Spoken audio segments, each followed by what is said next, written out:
Yeah, today we're starting Spirit of Justice. The first case is the Foreign Turnabout, and it looks like to be a really massive fucking, like, case. So, yeah. So, yeah, it's a big case. I mean, it's only one trial, like, one part of a trial. Like, it's literally one thing. So, I don't know how much we'll get done of it today. But yeah. So, yeah, anyways. What else? What have I got to talk about for the stream? Driving lesson. So, I read driving lesson today. We went on like a different mood than usual. And why does my whiteboard keep unsticking from my wall? Stupid fucking white tag.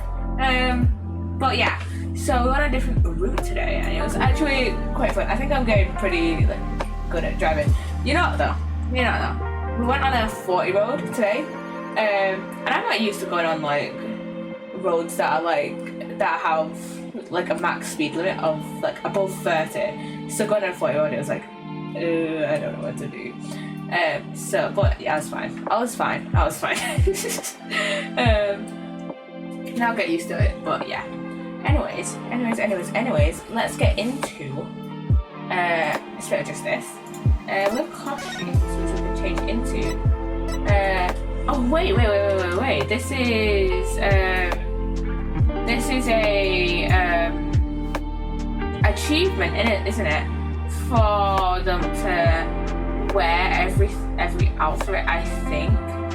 I think so. Anyways, so we are playing through the Foreign Turnabout today. Is there another achievement that we have to complete in this case? I don't think so. No, I don't think so.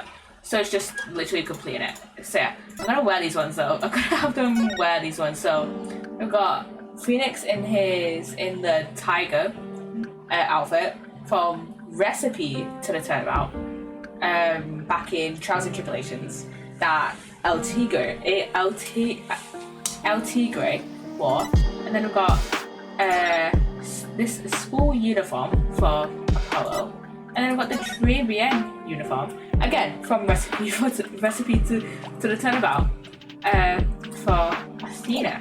So yeah, anyways, let's start a new game for Spirit of Justice. We're starting Foreign Turnabout.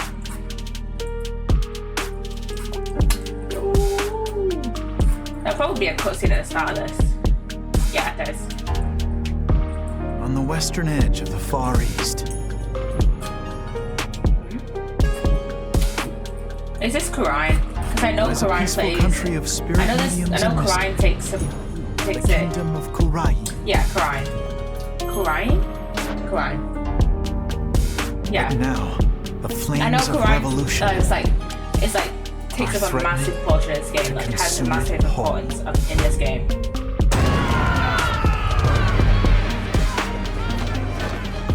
But things like revolt and revolution.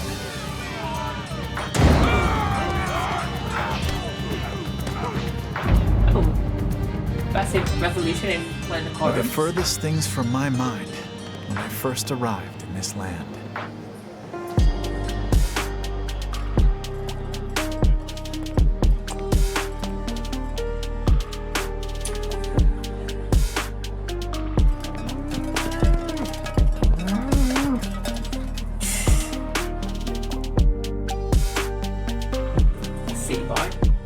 Okay, we're getting to the Foreign Turnabout.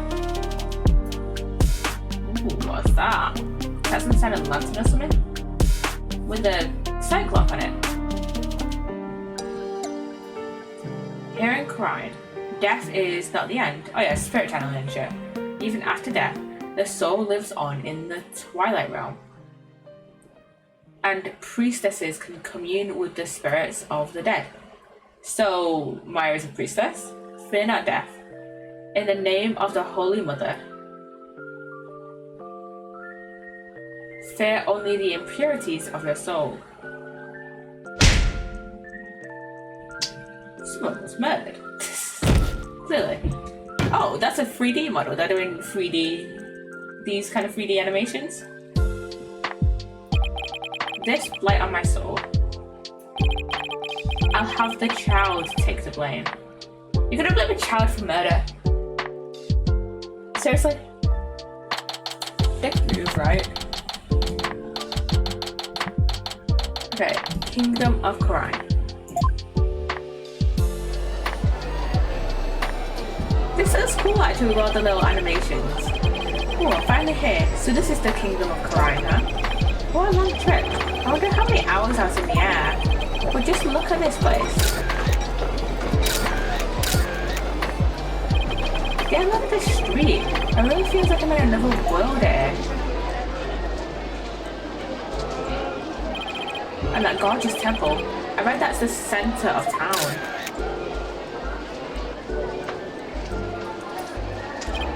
Wow, an ox right in the middle of the street. I have to get a picture of that. Excuse me, sir. I wonder what kind of bed that is. I've never seen anything like it.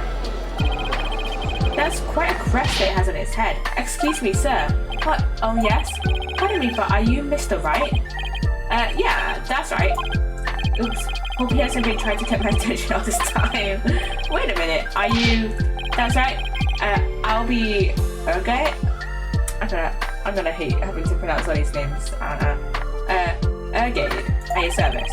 I'm a monk in training at Temple, and I'll be your guide around town. It's very nice to meet you. Happy Rocky. Happy what now? Happy Rocky. That's how we greet people here in Khura'in. It's like hello or how do you do? It's a pretty handy expression to know. Alright, let me give it a try. Hello, I'm Phoenix Wright. Happy Rocky. My name is Phoenix Wright, and I run a small law office. But that's what I do back home anyway. Right now, I'm just a traveller, a stranger in a strange land. Oh, is he visiting Maya here? Welcome to our country. Welcome to the Kingdom of Khura'in, land of spirit mediums and mystery. This is for you, to celebrate your arrival. Speaking of mystery, what is this mysterious great lump exactly? You know what I'm at? I mean, okay, you can clearly see it's in the shape. I was gonna say that's clearly a magatama, but it probably means what is magatama made of. Allow me to explain. This is a famous Khura'inese sweet bun. It's called a magataman or soul bun. It's shaped like a magatama. It's so yummy it'll send your soul right to the Twilight Realm. The snacks actually make me eager to try it. Thanks. I think I'll indulge later. That'll be 20 damas. Thank you for your patronage. I have to pay? I always have plenty of those on hand, so just let me know if you ever want more. If you want any more. No wonder his bag looks so heavy. It's stuffed with all the tools of his trade. Oops, I almost forgot to tell you something really important. It's about Miss Maya. She can't come to see you for a few days yet. Yeah, when I called her from the airport, she said she was still training up in the mountains. I told her I'd wait for her here. Either way, I was glad to hear she's in good spirits.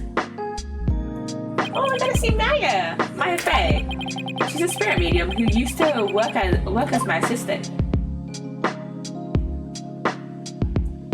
This is the first time we're seeing Maya's 3D model. I came all the way out here to celebrate the end of her aesthetic training with her.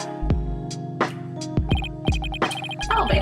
And this is my first time in this country, so I'll be counting on you, okay? You got it, sir. Please don't hesitate if you need anything at all. And I've just realised that his name is one letter away from Alibi. Maya was right when she told me I could leave everything in your capable hands. Oh, shucks, she said that. That sure was nice of her. I had a chance to show Miss Maya around a little bit too. If there's one person Maya was worried about, it's me. Because we both know trouble likes to follow you wherever you go, she said. That girl worries too much. How many times did Maya get arrested for murder again? Like, yeah, it was all false accusations, but still. But you sure came early to the party, Mr. Right, sir. I mean, Miss Maya won't be done with her training for another 2 weeks. I hate to admit it, but I came early because I was worried about her too. Oh, well, you know. I thought I'd get in a little sightseeing first.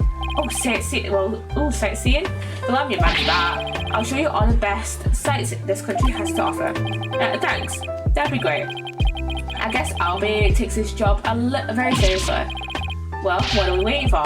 Those sights aren't going to see themselves. Yikes, you don't have to shove. First stop, Temple. Right there in the center of town. There's something out there I really want to show you.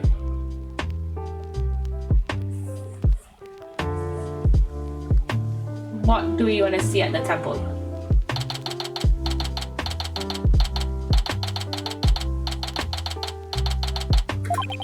Wow, it's even more impressive up close. Allow me to explain. Go on then.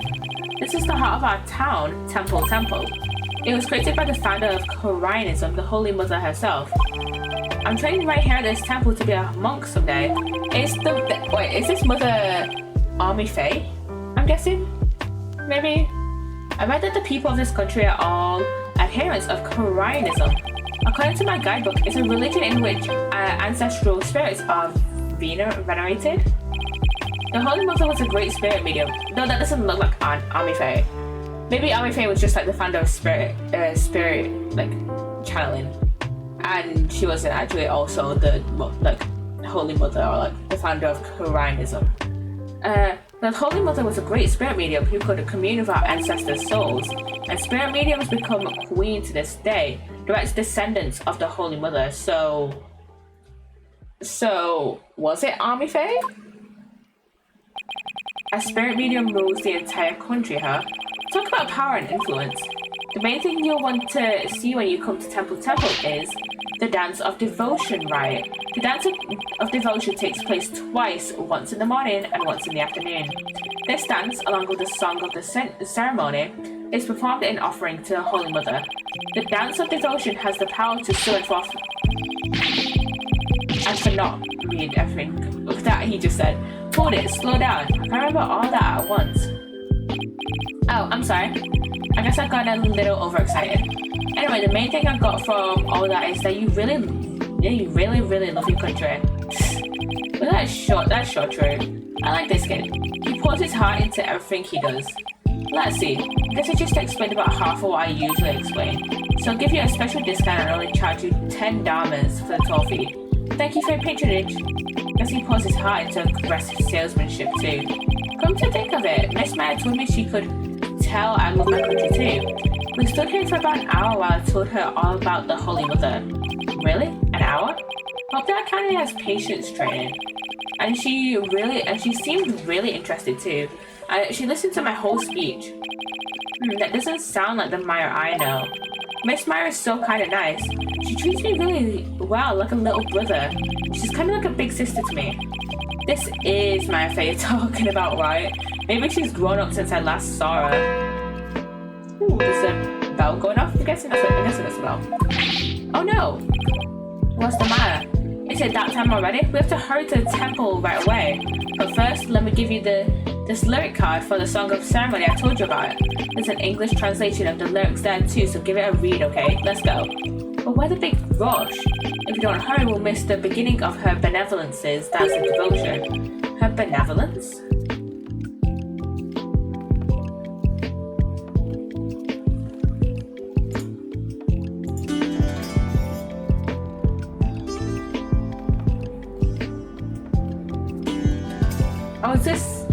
This is Rima?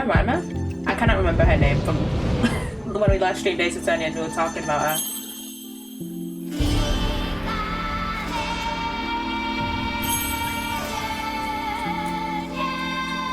I'm guessing they're singing in Koreanese. I'm no sure. And no, I do not want to skip this.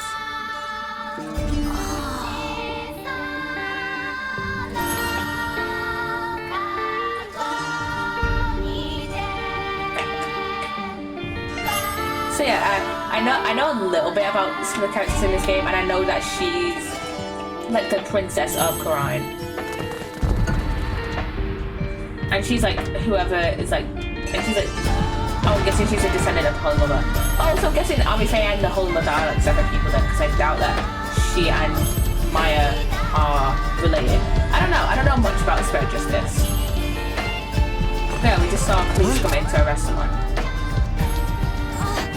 I'll be your guy. You're under arrest for treason. Oh, so his name is Erguide then. No, Erguide. Or however I was pronouncing it.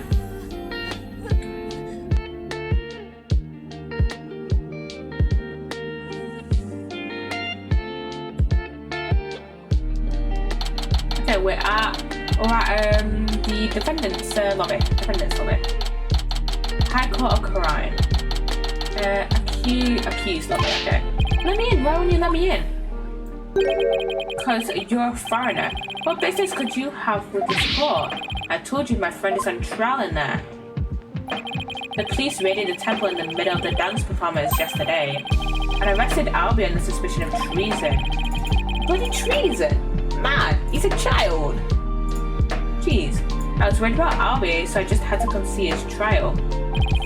Our trial isn't a tourist attraction, so clear off. If you want a picture for your scrapbook, take one of me and get out of here. Look, you've got it all wrong. Just great. Well, I guess there's only one thing to do. Tell him that we're a liar. Yeah, I'm a foreigner, but I'm not your average foreigner. What? I'm actually a liar. Back at home anyway. What? Lawyer? I can't. That's not possible. What's he so shocked about? Well, whatever. Now's my chance. Nothing wrong with a lawyer going to the courtroom, right?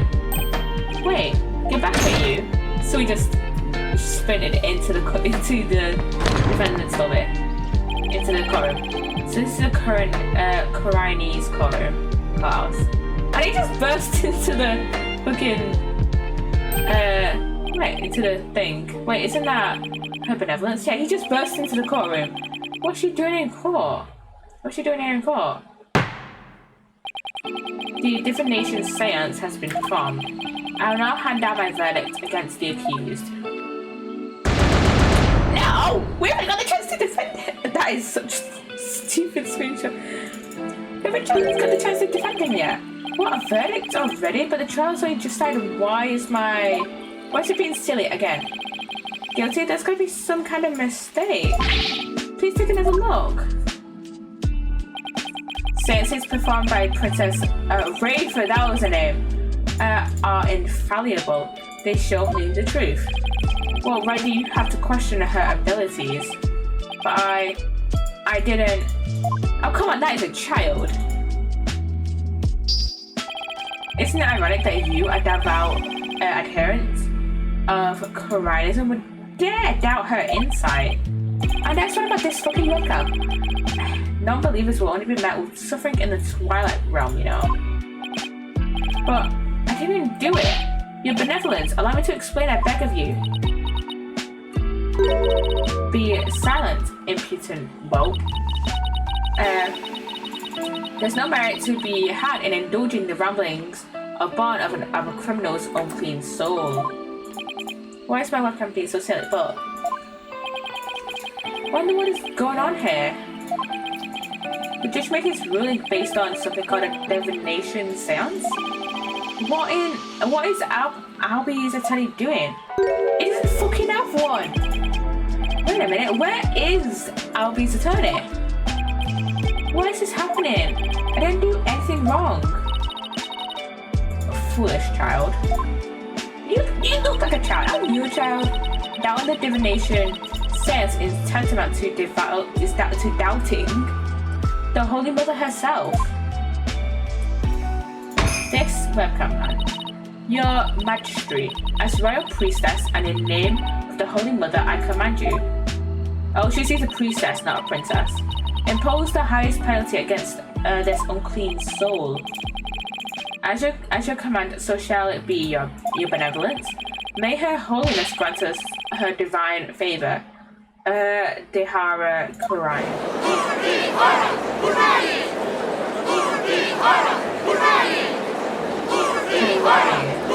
So that's how it's pronounced. Objection! I'm going to say Quran this whole time. What?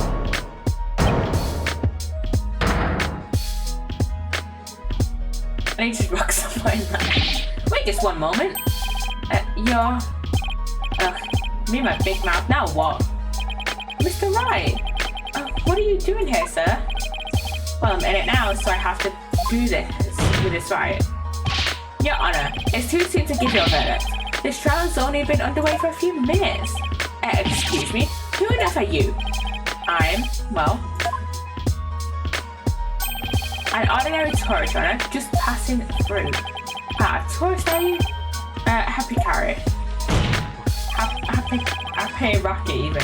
But more importantly, where's this boy's defense attorney? Defense attorney? Whatever are you talking about? He doesn't need a defense attorney. Wait, what? Of course you wouldn't be aware being a foreigner and all, but we have no need for defense attorneys here in the Kingdom of Orion. We leave it all up to her benevolence's sacred power of spirit communion. Her divination sentences determine all. What? But surely you see how unfair that is. What kind of insane court system are you running here? You would dare mock me, you bobbed-headed buffoon. If you value your life, you will leave post-haste. Or shall I summon the bailiff? The bailiff is that big scary dude with the big scary gun in it. I'm sure he would be happy to oblige you with a bullet or two as a souvenir of your trials. So you're just gonna shoot him? Right. We're only, what, 20 minutes in to stream and Phoenix has already been threatened to be shot? At the cost of an arm and a leg, no doubt. Now hold on, Mr. Wright has nothing to do with any of this. Albie. I appreciate what you're trying to do, Mr. Wright, but never mind about me. You just go ahead and go see Miss Meyer. But forget about me, you have to go now. I'm sure you can find another guide. There were lots more places I wanted to show you, but it looks like I won't get a chance now. I'm sorry. The poor kid. He's trying to put on a brave face, but look how terrified he is. What can I do? What should I do? Defend him, obviously. I can't just let a verdict be handed down with nobody standing in Albie's corner. If Albie doesn't have a defense attorney, then I'll do it. I'll defend him. Defend him? You can't be serious. Did you hear that? Is he out of his mind? Heaven forbid. Defend me? Mr. Wright, what are you saying? You can't do that. I most certainly can. Don't worry, I'm quite used to tackling all sorts of trials. Besides, can you imagine how furious Maya would be if I let anything happen to you? Mr. Wright, you are but a naive tourist ignorant of our ways. But if you are smart, you will heed my advice. Do not pursue this matter any further. Looks like defending somebody is easier said than done in this country. Bailiff, throw this man out. Your Majesty, if you please. You have something to say, Mr. Payne? Why not allow it, Your Majesty? Why not have him defend the accused? It could prove very interesting. Right, Mr. Phoenix, right? Right. Mr. Whoever you are. Prosecutor, are you acquainted with this traveller? That's Chief Prosecutor, Your Majesty. And yes, I am acquainted with him. He's a defense attorney from my native land. I've had dealings with him in the courtroom before. Heavens to Betsy. What? Mr. Wright? You're a defense attorney? Damn right. A defense attorney? Well, this is a shock. You may be surprised to hear that I have more than 10 years of experience with 8 years being disbarred, but whatever. I guess there aren't all that many lawyers around here. Your Majesty, would you kindly allow us to proceed in the matter of my own country? But Mr. Payne, I've already made a ruling in this case. Call it nostalgia if you will, but I am most eager to give it a try. I have a previous engagement, you see. A class together with the missus. Your Majesty, I agree we should have a whack at it. It sounds amusing. A score of years have passed since we last saw a defense attorney in this courtroom. A score, as in 20 years. What's the deal with this country? Mr. Payne, I want that barbed head brought to me on a stick. As you wish, your benevolence. I, Chief Prosecutor Payne, will see to it myself. Very well, Mr. Payne. If that is what you want, if that is what you and her benevolence want, I will acquiesce. What do you say? Acquiesce. As for the defense, I hope you are prepared for every eventuality. Every eventuality? What is he talking about? There, are you satisfied now, Mr. Wright? Yeah, thank you, Mr. Payne. I'm sorry for not remembering you earlier. As Chief Prosecutor, or the Incredible Payne, as I'm also known in this country. I can't even check the court record. I cannot remember which Payne this is. I cannot remember if this is Winston or Gaspin. And you'll soon enough see just why that is when you're forced to capitulate to me before this very court of law. Why is he so strangely confident? And not only that, but what's with the gallery? Just you watch that defense attorney will try and twist the truth. You can bet on it. Get in, Chief Prosecutor, crush that defense devil. This is way more lawyer hate than even back at home. You dealt with the dark age of the law. Now, if you would please give your opening argument once again, Mr. Payne. Certainly, Your Majesty. The accused is charged with 2 crimes, larceny and murder. Yesterday, the founders of was stolen from the treasure room of Temple. In addition to the theft, 2 other things were discovered in the treasure room. The dead body of Mr. Pat Roll, Temple security guard, and the empty treasure box that housed the orb, which Mr. Roll was in charge of guarding. We believe that Mr. Roll was murdered by the thief who stole the treasure. So what does this have to do with Albie again? To kill a guard armed with a gun. What a terrifyingly bold act. And you think a child can tackle a grown security guard that is wielding a gun? I don't think so. I couldn't agree more, Your Majesty. Please allow me to submit as evidence the victim's autopsy report and crime photo. Okay, so we have autopsy report and the crime photo in our court record. It's been a long time since we had evidence presented in court as well. It's kind of refreshing, actually. We may rely on the power of the seances, but our police still carry out investigations. Thus, any proof I provide is indisputable. Oh, really? Well, forgive me if I don't just take your word for it.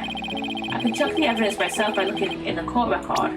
So we have our attorney's badge with the song of the ceremony that Rachel was singing earlier.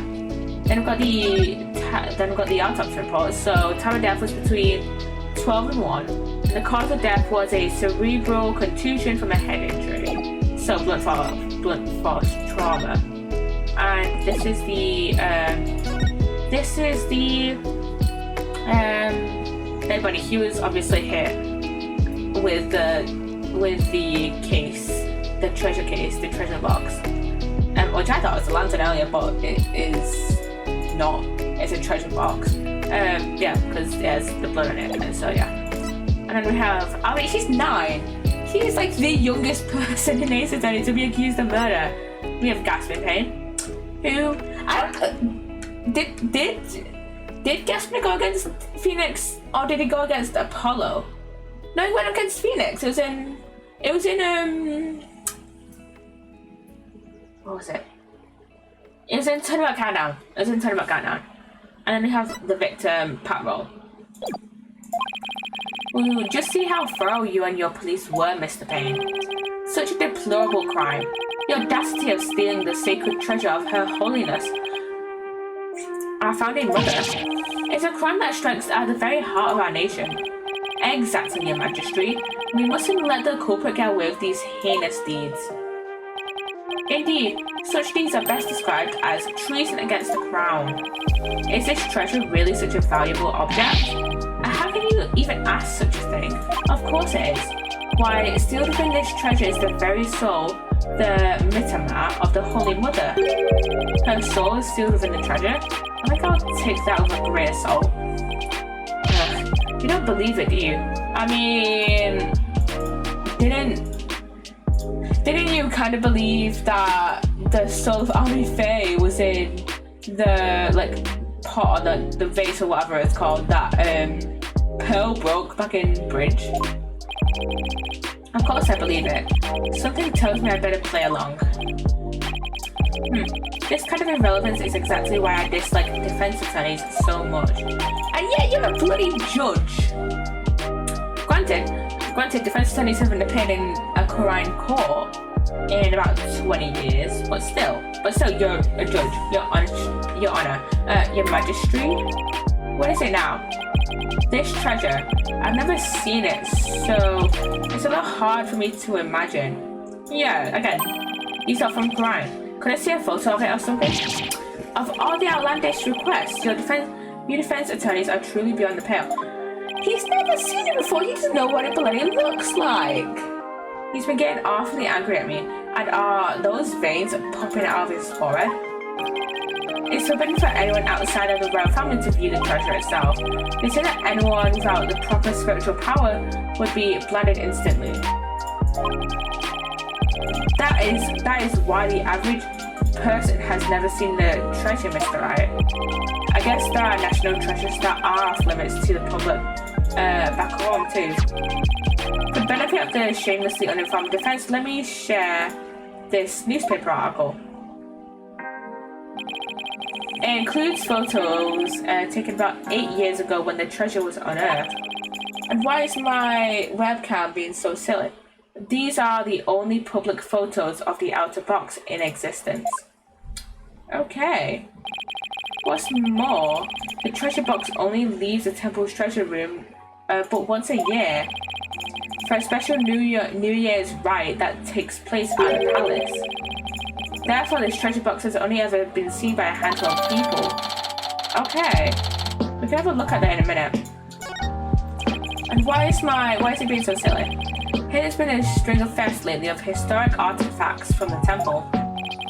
Right, Your Majesty, an inexcusable thievery of precious national treasures for personal gain. And the culprit is the accused. Yeah, sure. So, he used his position as a monk in training to get his hands on the treasure, is that it? This is gonna be just like yesterday's stream.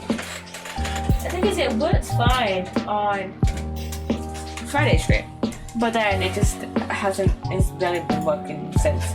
The accused's family is by no means wealthy. To help with family finances, he works as a tour guide in addition to his aesthetics training. I don't know what aesthetic means, I kind of forgot to look it up. Thank you for giving an excellent outline of the case, Mr. Payne. Now then, no more questions from the defense, I presume. What? No, I do have questions. Even more?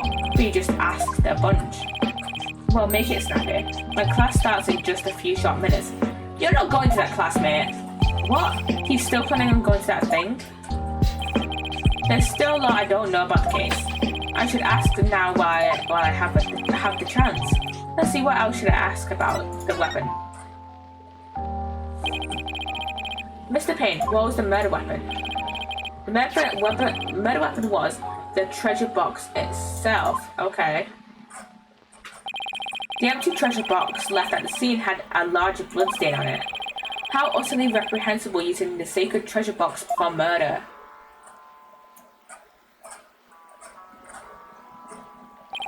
The accused came to the treasure room with the express purpose of stealing the treasure. He climbed the outer stairs and snatched the box ready to abscond with it. But he was discovered by Mr. Roll, who had come to the room in the course of his rounds. After walloping Mr. Roll on the head with the treasure box, the accused forced the bloodied housing open and made off with the treasure inside. I don't believe that for one fucking second, okay? But the defendant is just a little boy. I don't think he would be able to hit the victim, a grown man, on the head. Especially a grown man with a gun. Let's not forget, this is a grown man with a gun. Okay? What 9-year-old would whack a grown man with a gun over the head of a treasure box that holds a sacred treasure? That makes no sense to me. That makes absolutely no sense to me. Very good point, Mr. Wright. But I'm afraid that won't help. Why the bloody hell not? Why the bloody hell not? At the time of the crime, the accused was on the stairs leading up to the altar. The accused's elevated position would more than make up for the difference in stature. So, he would be at the top of the stairs and the victim would be at the bottom. Yeah, I guess that makes sense. Mr. Payne, your reasoning is flawless. Bullshit. Bullshit. He's a tutorial prosecutor. What an elegant argument. Hats off to you, Chief Prosecutor. Your title is obviously well earned. Why is he Chief? How is he Chief Prosecutor of crime? I don't know. But the accused's guilt is certainly conclusive. No, the fuck it is not. How the fuck is that conclusive and shit? Unless there isn't anything else, I am ready to announce my verdict. Very well. In that case, I find the accused. Just one moment, Your Majesty. Don't you think you're rushing the verdict just a little bit? I told you, I have plans to attend to, and that does not matter. I'm late, it's already started. How did the time fly by so fast? He's still stuck on that. You don't bleed going, we're doing this fucking trial. We haven't even heard the defendant's side of the story yet. Your Majesty, the defense asserts its right to cross-examine the defendant. Did I say something funny? Cross-examine the... What do you mean by that? What do you mean, what do I mean? I'm checking this card pick really quickly, but yeah, what the fuck? I seem to have some dim recollection of the process, but I can't quite recall. There we go. A little wonder a so-called defendant hasn't been questioned in over 20 years. Should I be surprised anymore? I'm gonna whack this judge with a moon in a minute, with this moon lamp in a minute. Anyway, I demand we let the defendant or the accused tell his side of the story. Is that really necessary? Yes, of course it's necessary, Your Majesty. What harm could it do? I say we allow the boy to speak, Your Majesty. Though I doubt he'll have anything of relevance to say. Oh, how kind of you, Your Royal Painness. Pain in the ass. Very well, as long as it's okay with you, Mr. Payne. I'm already hopelessly late for my class anyways. In that case, the prosecution calls the accused back to the witness stand. Oh, but before we do, I better call my wife and apologize for missing that class. Any objections? Go for it, Your Majesty.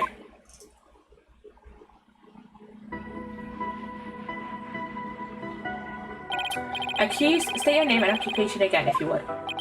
I'll be your guide. I'm in training to be a monk and I'm a tour guide too. Why me? Now, where were we? Cross-examining the defendant, Your Majesty. Right, let's do that then. At the defense attorney's insistence, I might add.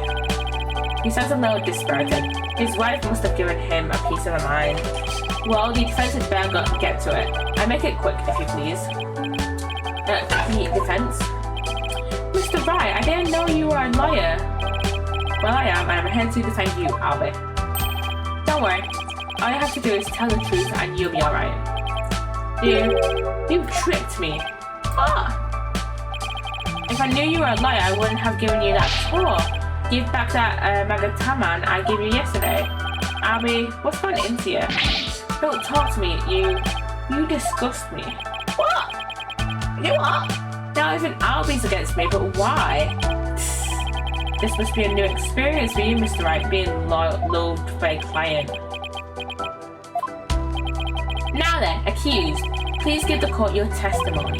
The incident occurred around noon, during the break between the morning and afternoon dances of devotion. I want you to tell the court what you were doing around that time. Alright.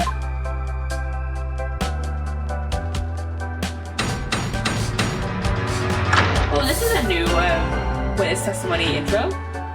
That is cool though. I didn't kill Mr. Roll, and I didn't steal the treasure. I'm not allowed to go anywhere near the treasure room, which is like no normal citizen is. I've never even seen that treasure box with the green Coronis butterfly on it. When the incident happened, I was in the hallway planning out my tour route. Were you well acquainted with the victim? Yeah, he used to chat with me whenever we ran into each other in the temple. Mr. Roll was a monk in training when he was a kid too, you know. I bet Albie looked up to him. But he had to give that up and go to work when his family needed money. That's why he became a guard, but at least that way he could still stay on at the temple. He was proud when he was put in charge of guarding the treasure box. He even got to carry the box to the palace for the New Year's rite. The victim's parents apparently both died relatively young, so Mr. Roll had to support his younger brothers and sisters as well. But even with his job as a security guard, I'm sure things couldn't have been easy for him. It sounds like his circumstances and Albie's were very similar. Mr. Roll encouraged me to never give up. Albie, you train hard and make sure you become a monk one day. Don't end up like me, he'd say.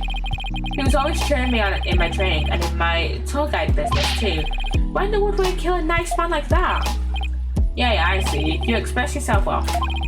Defense, now that you've heard the accused's account, are you finally satisfied? Cross-examination. If so, let's draw this to an expeditious conclusion. No.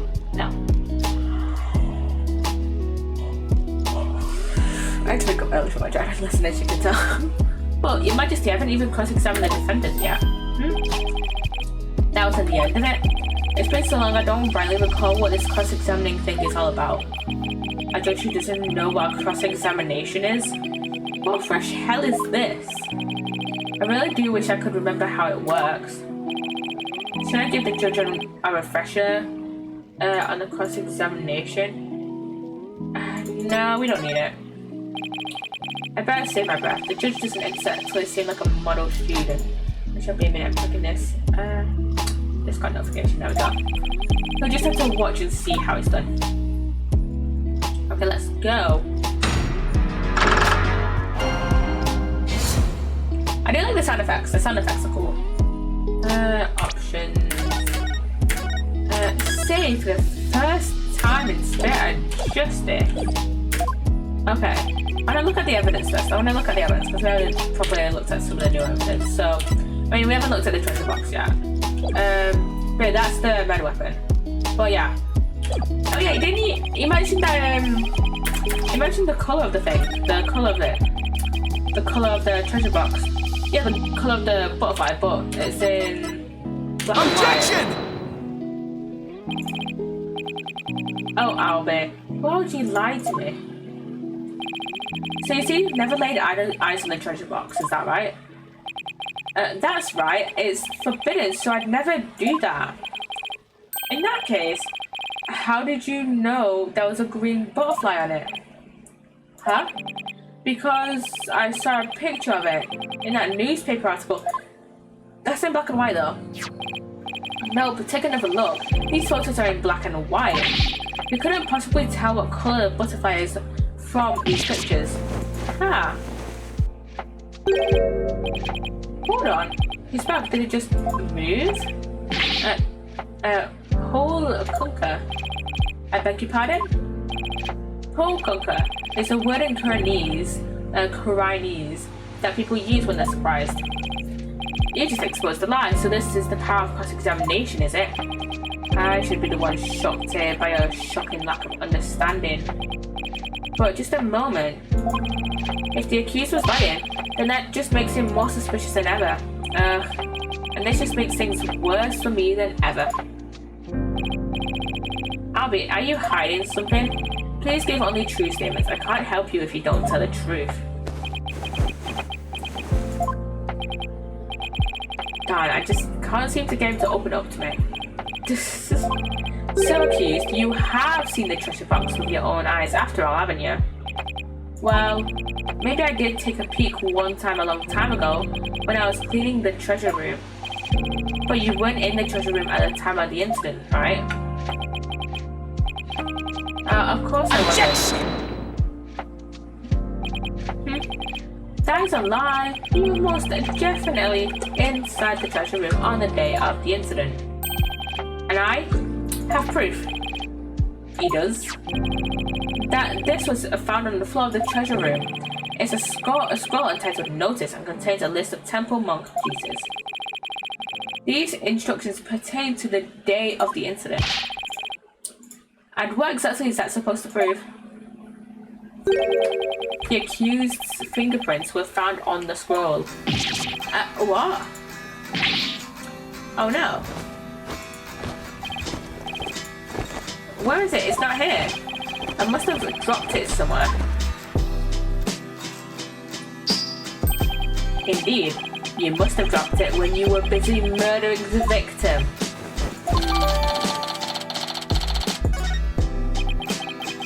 No. Then that means Albie was there on the day of the incident? So this is the power of cross-examination. The more the accused talks, the guiltier he paints himself. Yeah, it would seem so, your majesty. He predicted my argument and had evidence ready to refute it. How was any of that supposed to help the accused? See, I told you can't trust lies and their lies. Her benevolence already said that the accused was guilty.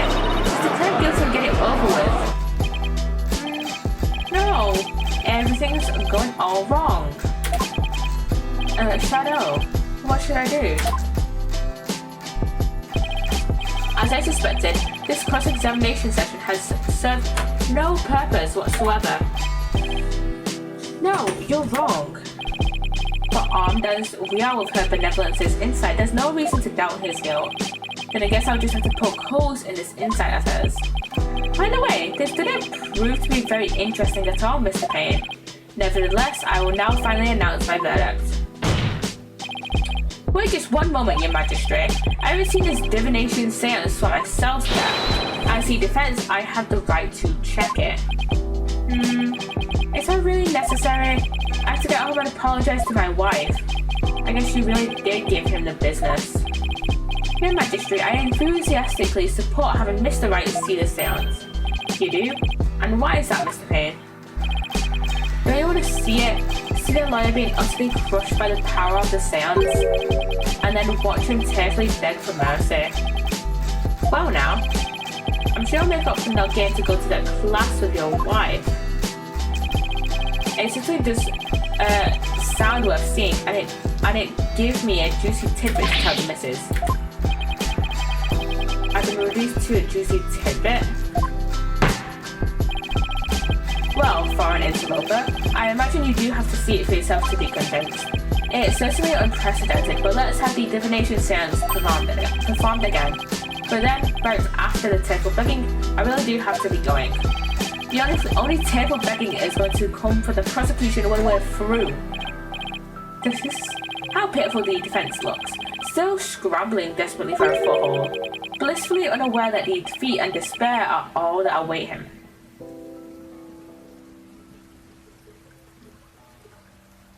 Okay, here's Rafer again. Rafer? There she is, her benevolence.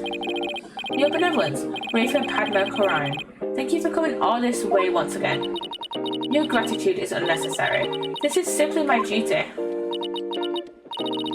Barb-headed attorney. Yes? I am told you question the veracity of the sacred divination seance. It would seem the depths of your irreverence and blasphemy are lost on you. I'm just a foreigner, ignorant in the ways and customs of this country. I apologize in advance for anything rude I might say under your benevolence. All I want is a fair trial for Albert. You would imply that the trials of this country are unfair? Do explain, outsider.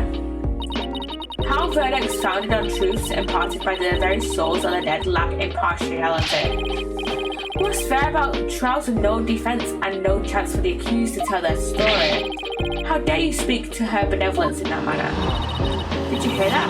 Did you hear Harry talk to her benevolence? What does he know about anything? Ignorant outsider. You won't stand for it. You must be punished. Yikes. Looks like I really stuck my foot in it this time. I'm sorry, punish him.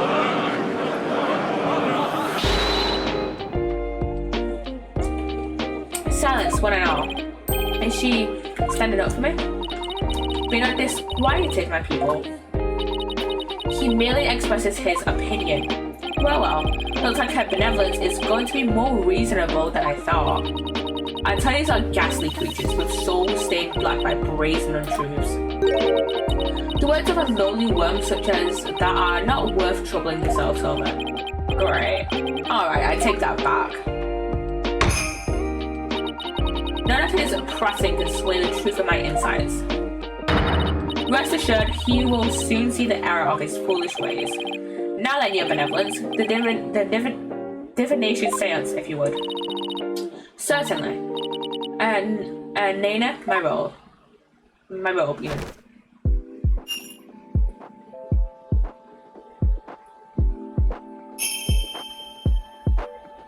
I love the sound effects. Oh, Holy Mother, we hold this divination seance in your name.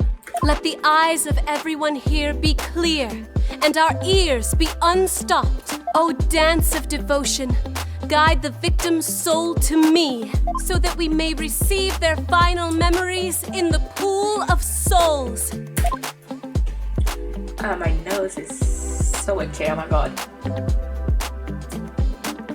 I love the 3D animation. I love it. I'm just loving the 3D animation. This is like a step up from Dual Destinies.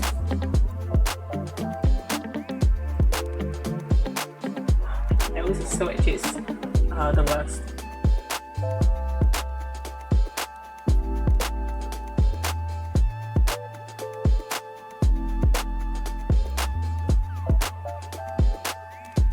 And this is her dance of devotion or whatever it's called, like a divination thing.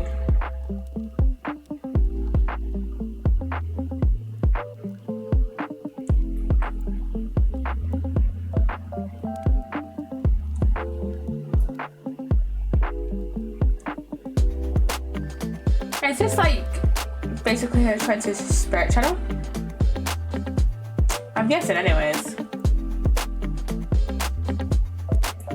Or like something similar.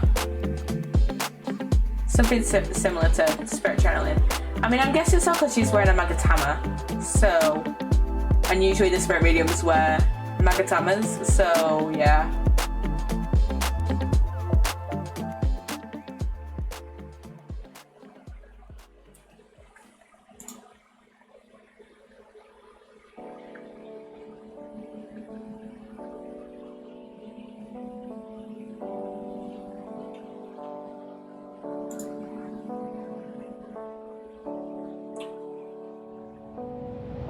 Okay, what the fuck is going on? Oh yeah, add in 5 minutes. Add in 5 minutes.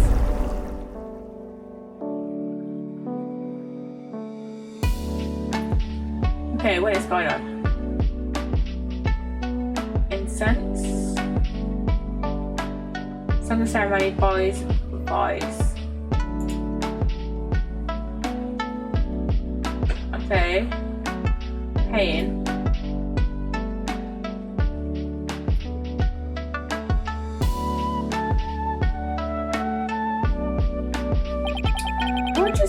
An image appeared in the pool. A final message from the victim's soul. The last communication of his metama, of his soul.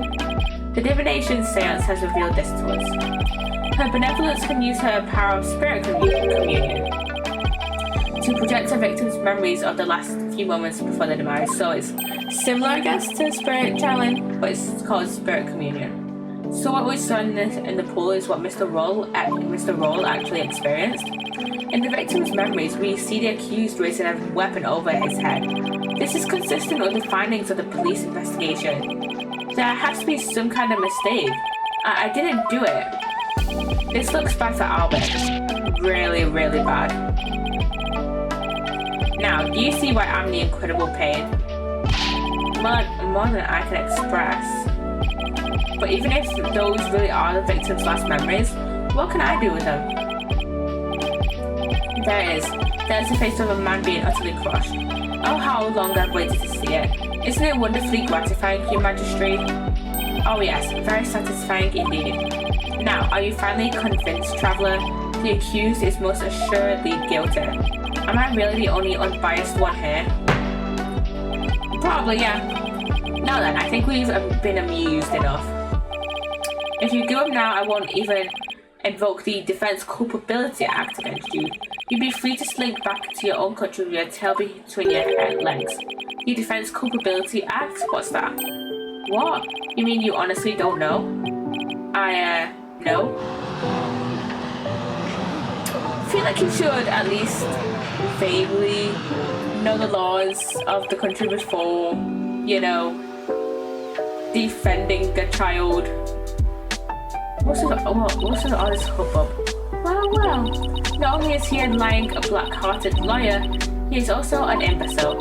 Your Majesty, I think you'd better explain the Defense Culpability Act to him. Yes, I think I'd better. The Defense Culpability Act, or DC Act for short, is as follows. In the name of Her Eminence, those who would support criminals will be deemed just as guilty. In other words, if you help the accused by defending him and he is found guilty, you will receive the same sentence as he. What? What kind of insane law is that? Under the DC Act, many an attorney has been convicted and met with a grim fate. Some went to prison, others received the death penalty. That's why there are so few in our country today who admit to being an attorney. Why is that a law? That doesn't seem to make any sense. That's as it should be. The history of our courts proves that attorneys are black-souled creatures who will tell any lie to save the accused. Thus, attorneys deserve to be exterminated. Exterminate! Annihilate! What? I never felt so much hostility coming at me from so many sides. What could have happened to make everyone feel this way? What the fuck are you laughing for? You fell right into my trap, Phoenix, right? Your win streak against me and my brother ends today. With the Seance and the DC Act on my side, I'll finally get my revenge. So that's why he was so eager to have me defend Albert. Chased out and humiliated back home, fate brought me to the foothills of Orion. I thank my lucky stars that I'm chief prosecutor here now. Defense, know that if I rule that the accused is guilty, you will go to prison too. That explains Albert's reaction earlier. Find me? Mr. Wright, what are you saying? You can't do that. Your Majesty, isn't a prison sentence a bit lenient? After all, we're talking about treason. One should pay for such a crime with one's life. So we're gonna get the death penalty as well if we lose this case. Also, Daddy started saying, yes, I believe the death penalty might be appropriate under these circumstances. The death penalty? No way. Jesus Christ, and the ad has started. Jesus Christ. So, yeah, Phoenix is gonna get killed if we slip up and get Albie a guilty verdict. Which is like, why is the death penalty even an option for a 9-year-old? Why is that a possibility? Like, I don't understand that. I mean, maybe they have it in a law where it's like, oh, you have to be 18 to have the death penalty, but like, even serving the death penalty against a 9-year-old who probably did not kill the security guard. Bit cruel. Bit cruel, in my opinion.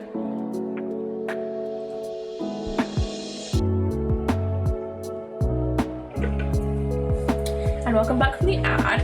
You're kidding, right, Your Majesty? Do I look like I'm kidding? I'll have you put your life and your dark, tainted soul on the line here. Death?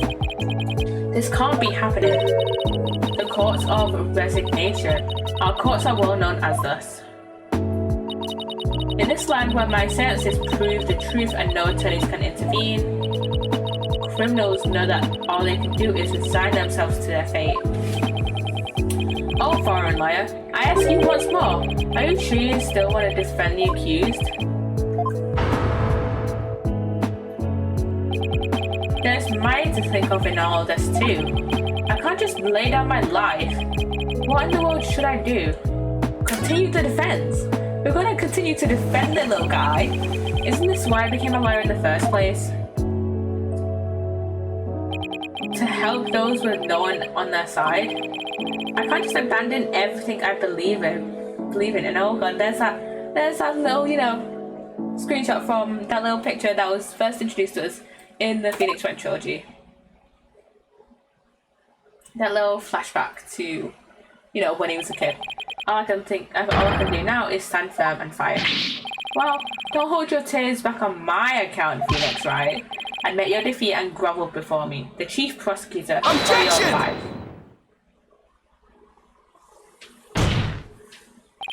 Even if it means being subject to the Defense Culpability Act, I will defend Albie. What? But Mr. Wright? The defendant insists he's innocent. And not even a divination sentence should be accepted without examination. Yeah, we need a cross-examination on that seance. Paul Kunker was found guilty. You'll get the death penalty too. Even knowing that, you still want to defend me? I don't know what happened in the past, but it looks like everyone in this country considers lawyers to be liars. So I can understand if you don't believe me, but I still believe in you and your innocence. So all I have to do is keep believing and find the truth. That's all there is to it. Ha. Barb-headed attorney, you continue to amuse me. Though your barb jobs are proving to be more than mere jokes. Your benevolence. Believe me when I say that this attorney will knock your insides out. Insolent, disrespectful attorney. You have plenty of time to forget your folly in the Twilight Realm.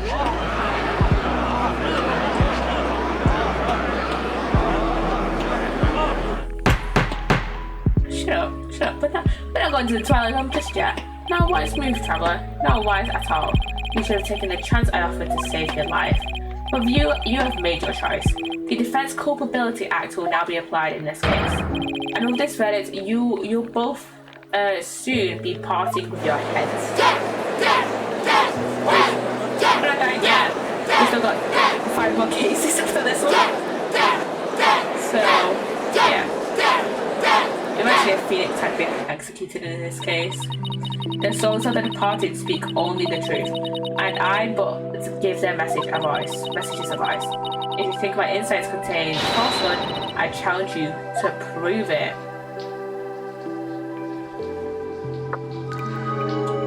Insight. Rafa's insight. The accused flung whatever he was holding down on the victim's head. With the pain, the victim's vision went dark. This is when he lost his life. Still, I can't believe it. A murder after the morning dance of devotion? These are the victim's experiences just before his death. As the victim's final memories, we can assume they aren't lies. So how do I break this down? Allow me to relieve you of your ignorance, defense. Did you notice the words that appeared in the seance vision? Come to think of it, I did see words, like Song of Ceremony and Incense. The victim's final memories are not limited to sight alone. That'll just be a second, I'm just checking something.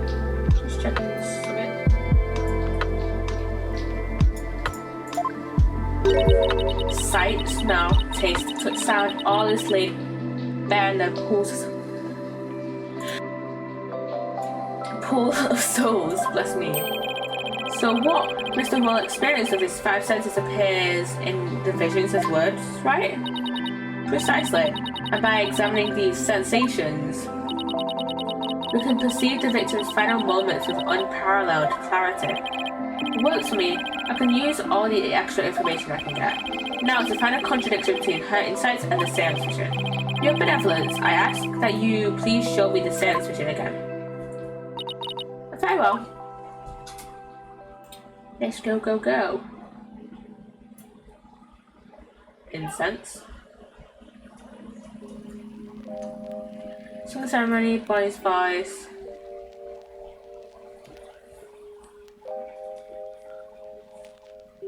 Pain. Okay.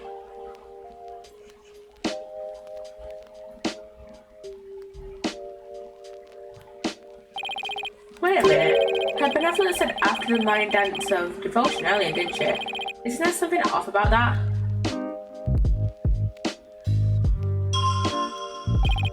First, I'll use A and D to make my way to the insight that seems off. Okay. Yeah, this is the insight that sounded funny. Now just carefully compare this insight with the seance vision. If I notice a sensation that seems contradictory, I'll select R for it.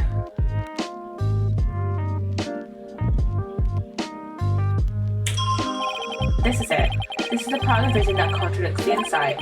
Now I just select a sensation I think is inconsistent, then present R with it. So... Objection! Wait just a moment. Yeah? What is it, Bob Ted?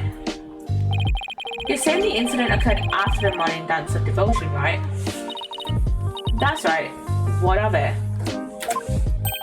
Then isn't it strange that Mr. Roll could still hear the song of ceremony? Amma, you're absolutely right.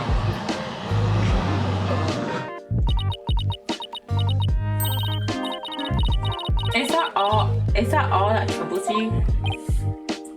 Huh? What the victim heard was just a practice run of the song ceremony. Practice run? What are you talking about? Mr. Payne, if you would.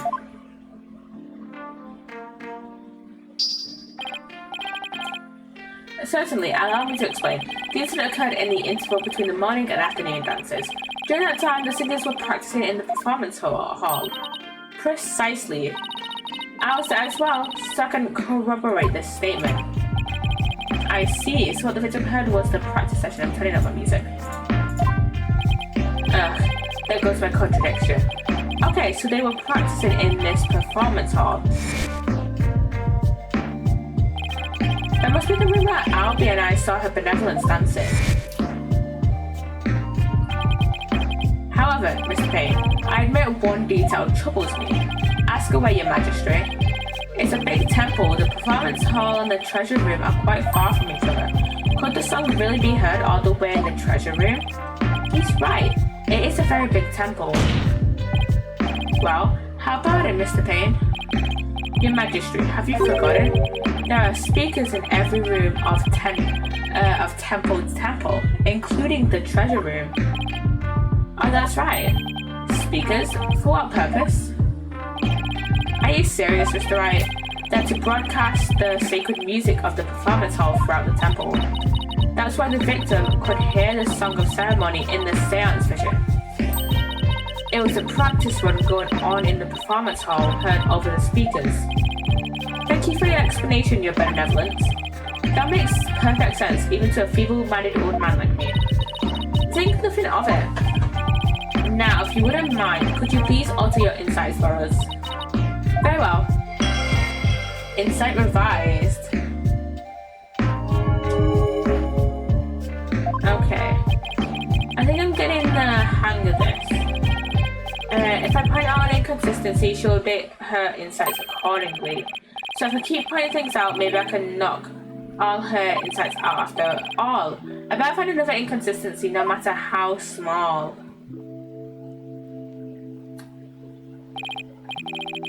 It's a bit hard to focus on the insights with the seance vision going. I'll try using pause to temporarily stop the vision. Okay. There. I paused the vision. Okay. I think I can use MMB to jump between different parts of the vision. I'll try to use the Mittermeier mark to the flashing red part there. Okay.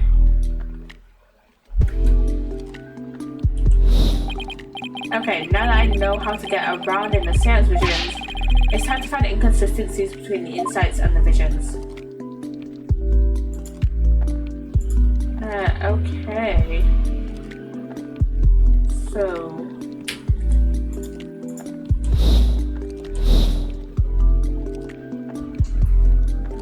Okay, I'm gonna pause then.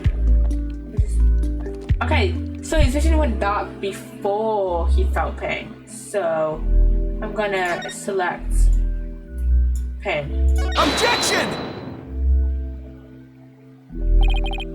You see, the victim's field of vision went dark right after he was struck, correct? Of course, as anyone with eyes can see it. Well, pardon me, but I must disagree. What? Your benevolence, please take another look at the exact moment the victim felt pain. Oh, everything goes black, and then only after that the victim feels pain. Inconceivable. So Rafer and the entire court system just doesn't go over the visions at all. This places the order of events at odds with what you say happened. My word. Paul Kunker, your benevolence, what is the meaning of this? I cannot be wrong. My insights are beyond fallacy. If what the defense says is true, this is a very grave matter indeed. Please forgive me, your benevolence, but I'm afraid this contradiction is something we simply can't ignore. Now, let's not be too hasty, your majesty. I think I can clear this up. You have something to add, Mr. Payne? 1,000 apologies. It seems the prosecution has failed to make one tiny thing clear, and that would be, on the day of the incident, there was a power outage, a blackout in one part of the temple, and as I recall, the crime scene was in that sector. The power outage must be why the victim's vision went down. But then how could he have heard the song of ceremony then through the speakers? I apologize for neglecting to tell the court this detail. I'm afraid it slipped my mind. Or rather, you knew all along and are only letting it slip now that it's convenient, Payne. The power outage knocked out both the lights and the speakers. Nuh-uh! There was a blackout there, was there? Well now, that explains everything, does it not? No. What do you mean, your benevolence? Please share your thoughts with us, if you would. The blackout occurred when the accused and the victim were faced with one another. Fearing the victim would flee under the cover of darkness, the accused swiftly brought his weapon down on the victim's head. I see. That makes perfect sense, your benevolence. So the victim was struck after the lights went out. The depth of your insight is awe-inspiring, your benevolence. Give her a hand, everyone. Well done. Long may you live and prosper. Hey, I want to live long and prosper too. Enough applause. You flatter me. Now, your benevolence, in light of this new information, yes, of course, I will alter my insight. Insight revised. I will consider the user. Assume the accused struck the victim the moment after the blackout. So much for my inconsistency. At least I was able to draw out some new info. And with new info comes a chance to find new inconsistencies. Now to compare the insights with the visions again and see what else I can dig up. Okay, let's see.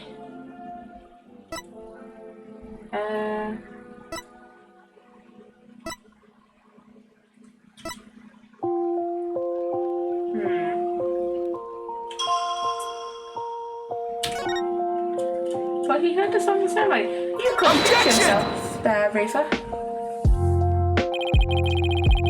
There's an inconsistency between this insight and the victim's memories. An inconsistency, you say? And where exactly do you see the supposed inconsistency? Yes, defense. Please be specific. Well, I don't know how specific I can be exactly, but I just get the vague feeling that something doesn't quite add up, you know? No, I don't know. But I do know you're skating on thin ice, defense. By your leave, benevolence, do it. Penalty, fuck. And I thought I was skating so gracefully on that ice too. I'm pretty sure this is the inside that's off. Guess I better take another look at which sensation to point out. I better check the victim's last memories and carefully from the beginning. I look for a sensation that's inconsistent with this insight. I swear it was that one. So, what is it? And then it was the song of ceremony though. Objection! 100%. Yes, I finally found it. This is the gaping hole I've been looking for. That's what we presented in the first place, though. And so I don't know why it just was like, you're being a bit. No, you're not. I wouldn't. Your benevolence, as impressive as your spirit communion power is, it's not infallible. You never know when to stop talking, do you? I hope you realize your words are an insult to all adherents of Koreanism. Defense, watch what you say. If you don't mind that tongue of yours, you won't have one left to mind.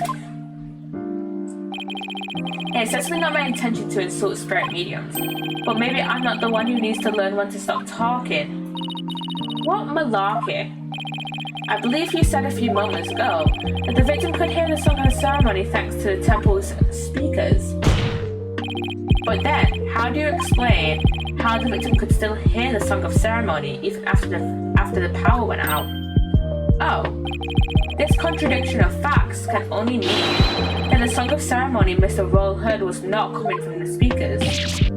What? Impossible. What are you saying?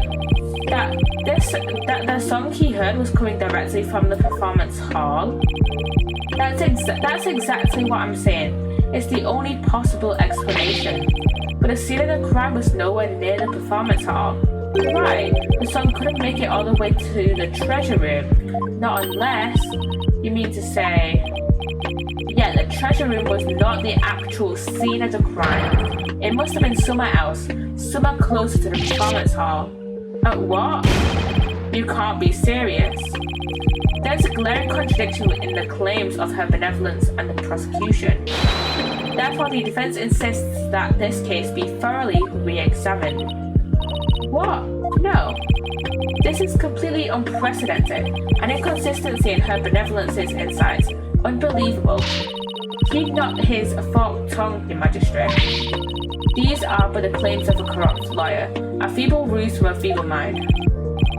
But the contradiction revealed by the defense is undeniable. We can't just turn a blind eye to it. But the defense's assertions in the end meaningless. Even if the location of the murder turned out to be different, it doesn't change what we've seen at the moment of the murder. Indeed, the accused is standing right there in front of the victim. Furthermore, the murder weapon remains raised above his head. My insights still stand. I hate to admit it, but she's right. The seance vision still makes the situation look really grim for Albert. I doubt even the defense can dream of an explanation as to why. The accused had his hand up over his head. Well, this defense dares to dream of making it out of this nightmare alive. You what? You still insist on trying to tear down my insights, do you? You'd better be prepared to back up your claim. Remember what will happen to that tongue of yours if we find you are just wagging it. Of course I can back up my claim, just as soon as I think of something. You appear to be fully prepared, defense. As the embodiment of this court, I give you permission to try and prove your claim, as long as you're willing to stake your life on it. I concur, your magistrate. Repair the tongue shears. Chop chop. Chop chop. Yeah, let's have the bailiff fetch them. I think I saw a suitable pair in the basement. Chop chop. Stop stop. I hear that lion lawyers have several tongues to spare. I'm sure he won't miss one. Yikes, these people are actually serious. I'm rather attached to my tongue. Think, Phoenix, think. Other than to raise their weapon, why would Albie have held his hands up like that?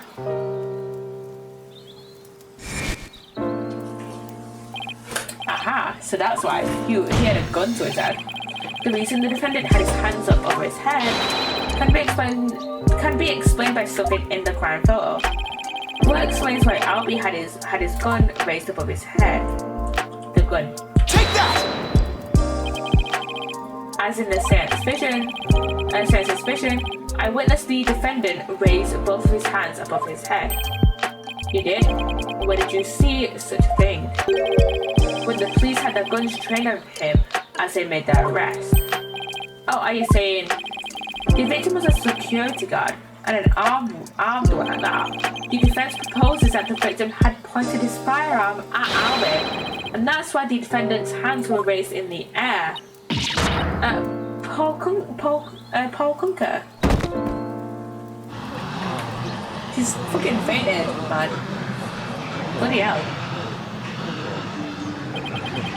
No one else thought the science fiction would be interpreted that way.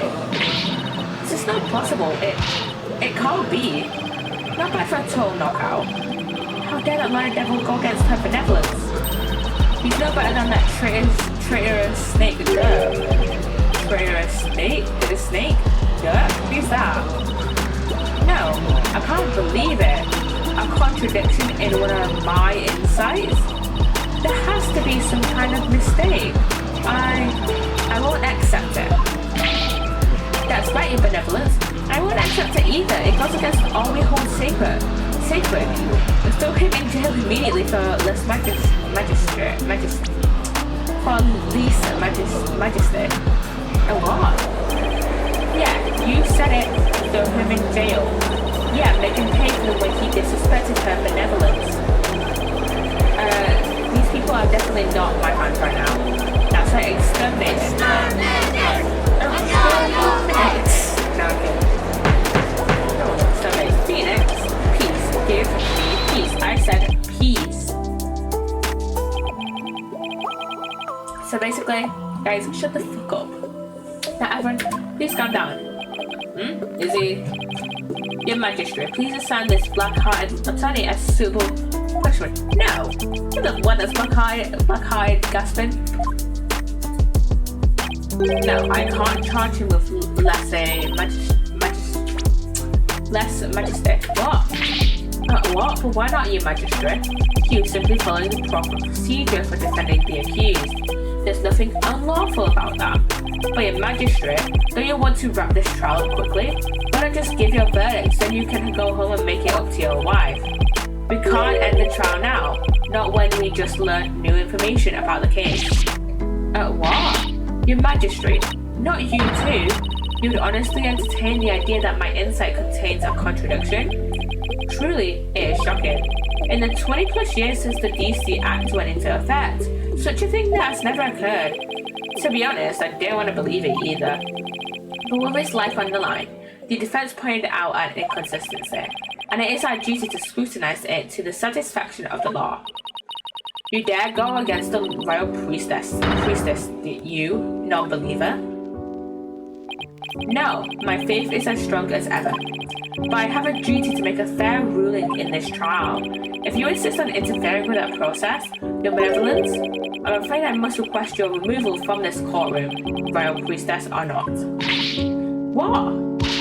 I'll have you know, your benevolence. Please, acquiesce? I don't know how to fucking pronounce that in this. Your benevolence.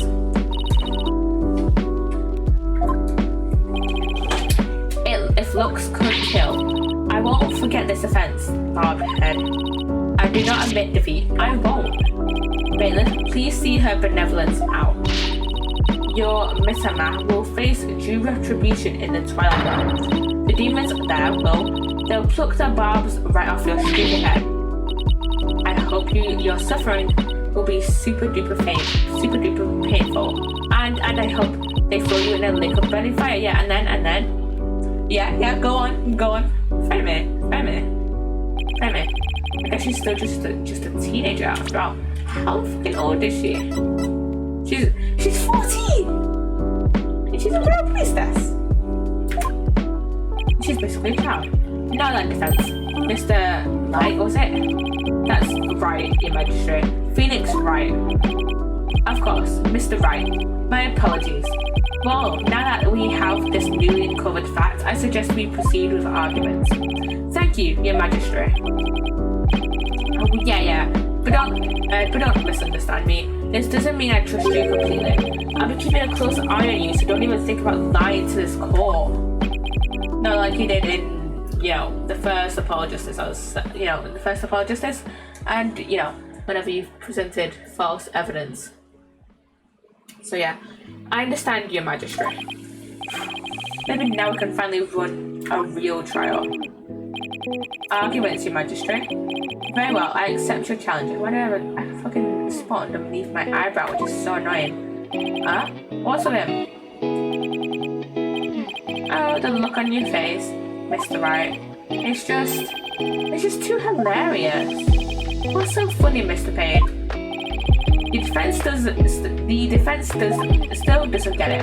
The truth he unearthed is going to bury him and his case instead. What do you mean by that, prosecutor? I told you it's chief prosecutor. Yeah, because that's the thing to focus on right now. The defense is digging its own grave. Consider this, your magistrate. While the victim, a security guard, point a gun at the accused. Oh, indeed, because the accused was about to commit a theft. It's the only logical explanation. Wow, that does sound pretty logical, actually. It doesn't help the accused's situation at all. If anything, it makes him look even more guilty. Yeah, I have to agree. Allow me to spell this truth the defense didn't bother to think about. Mr. Royal came across the accused just as he was trying to steal a treasure. The guard pointed his gun at the accused, and just when the power went out, the accused murdered the victim and hid his body in the treasure room. A hand trunk for moving heavy treasure around is stored in the treasure room. The accused could have easily moved the body with that. And after all that hard work to knock down those insides, backed into the old familiar corner once more. Mr. Wright, do you have a rebuttal? Ugh, I'm trying to total a blank here. I hope you're ready to climb that scaffold. I asked you a question, defense. I've got nothing. I can't think of any grounds for an objection. The only thing I got to do at this point is to ask the defendant himself what happened, but I don't know if Albie will cooperate with me or not. Albie? Will you tell us what really happened? You don't have to say anything, accused. Fall for his evil trap and you'll only dirty your own soul. Albert, you have to tell me the truth. I can't help you unless you do. Mr. Wright, I'm sorry. Why? Won't you trust me? Is this it? Is this the end? For both of us? Maya, I'm sorry.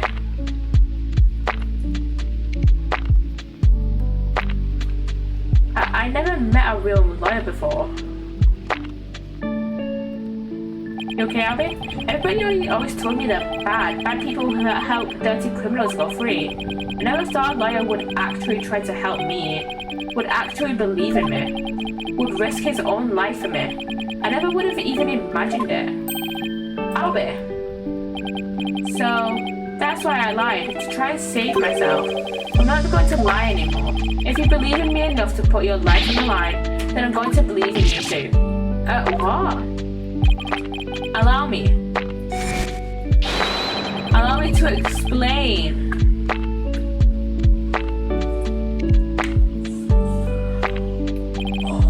Now we're talking.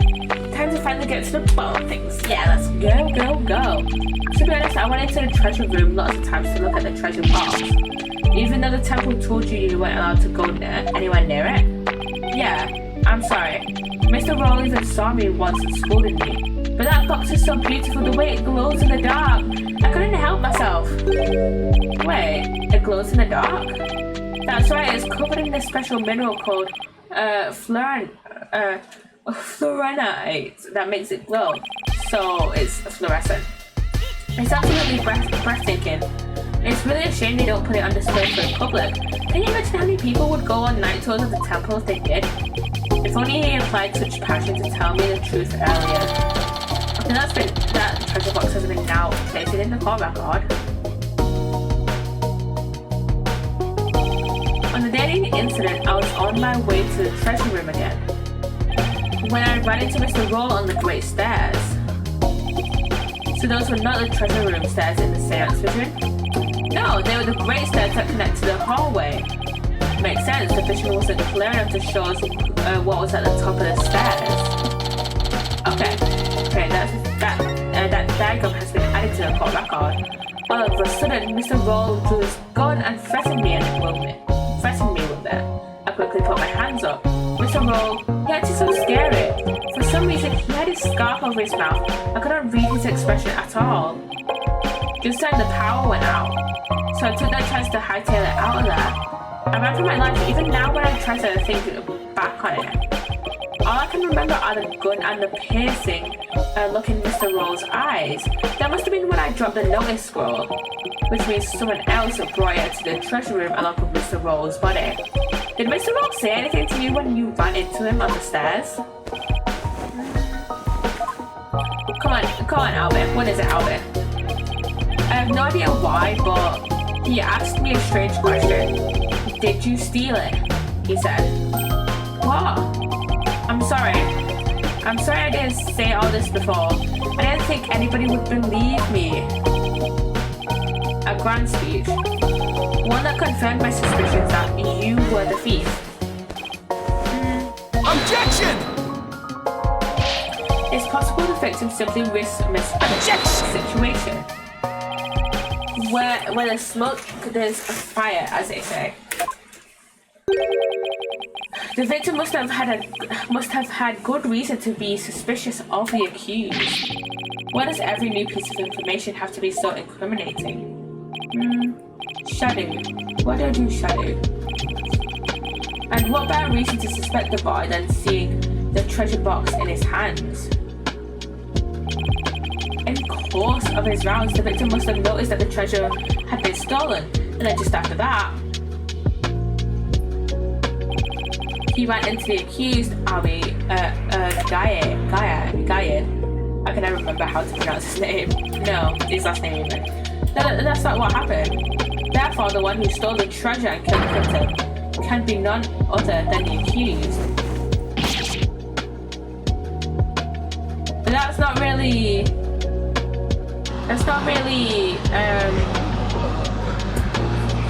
stealing. It's not the same as murder. No. Stealing is not the same as murder though. Oh, what now? Oh, look at that little guy. Hey, shout out down boy. What do we have here? Shit. I'm sorry about this. This is my dog Shadow. Oh, you nearly gave me a heart attack. So that's what was making his bag move. Can you quiet that yappy muck down? Reminds me of my dogs. Shadow says that Mr. Roll made a mistake. You can understand him? Don't tell me this is a surprise witness for defense. I beg your pardon? You're not thinking of cross-examining an animal, are you? I'm taking this card really quickly. Well, seeing as though we just came off the case, if we were really going to cross-examine an animal, that'd be the third time already we've done that. That'd be because Polly and the Phoenix Wright trilogy, and then we had Orla in Dual Destinies, and then we would have Shadow in Spirit Justice. Of course, you're not your magistrate. Not this time, anyways. Not this time. For you, I'm glad to hear it. Yeah, because you literally just did it on your first case back. I thought that I'd have to reassess my assessment of your sanity for a second. His sanity is long gone. I think I'd better reassess my strategy, and fast. I just somehow be sure that somebody else could have struck the victim or with some. Well, it's true that the defendant was standing in front of the victim when he died. Doesn't mean that anybody else couldn't have struck the victim at that time. If you're going to go that far, then I hope this means you have another angle of approach already. And that's what I mean, who put the accused and standing front and center could have done it. Unless you can back up your claim, it's nothing more than conjecture. Okay, come on, Phoenix. I know I can think of something convincing. Where else could the victim have been struck from? Well, from behind, probably. From behind, probably. So, and the thing. Let me look at the court record again. Let me look at the court record. The blood is on the back of his head. Like, not like the front of his head, and not the front of his head like you would expect if he was struck by Albie, because those two were facing each other. With the defendant standing in front of the victim, isn't it possible that the victim could have been struck from behind? From behind, you say? I see. Yeah, I suppose it's not outside the realm of possibility. Good. Now at least I have some breathing room. But who do you suppose it could have been? The true culprit, naturally. The one who actually committed the theft and murder. The true culprit? I suppose you have a true timeline of events to go along with that. I should have known that I'd have to explain everything. Alright, if we assume the true culprit struck the victim from behind, then that means that they were already in the treasure room? After going to the treasure room and stealing the treasure, the true culprit tried to escape. But then Mr. Roll appeared, making his rounds. I imagine the culprit then quickly hid in the storeroom at the other end of the hallway. You're grasping at straws, Mr. Wright. No, we are not. This is a valid realm of possibility. This is a valid another, like, trail possibility or whatever it fucking is called. That we can go down, like, line of possibility that we can go down. Admit it, you have nothing but baseless conjecture. This is a valid possibility that it could have underway. This is a valid possibility of how the murder could have happened. I'm going to look for something to base on it right now. Albie, when you ran into Mr. Roll in the hallway, was there anyone around the storeroom area? I don't know. There might have been somebody there, but I couldn't see. I was only halfway down the stairs, so I couldn't see the end of that hallway. I see. Swing and a miss. Oh, Shadow says that someone was there. I see. Thank you for that. Too bad his testimony is inadmissible. You have cross-examined an orca and a parrot before. What's to stop you from cross-examining a dog? You think this is a joke? Maybe the defendant didn't happen to see this other person, but that doesn't mean the true culprit couldn't have been there in the hallway. Your desperate floundering is getting hard to watch, but I will enjoy watching you sink. What are you talking about? Unfortunately for you, only the accused and the victim were there in that hallway at the time of the incident. How can you continue to make that assertion? Because there was a witness, a very reliable eyewitness. So this eyewitness was also there. What? Your Majesty, the prosecution would like to call its witness to the stand. Calling an eyewitness to the stand? It's been decades since that happened. It's been 2 decades. And unlike the defense's witness, you can rest assured that there are no pets involved. That was a low blow. Yeah, leave Shadow out of this. Very well. I'll allow it. And now, for something we have not heard in quite some time, bring the witness to the stand.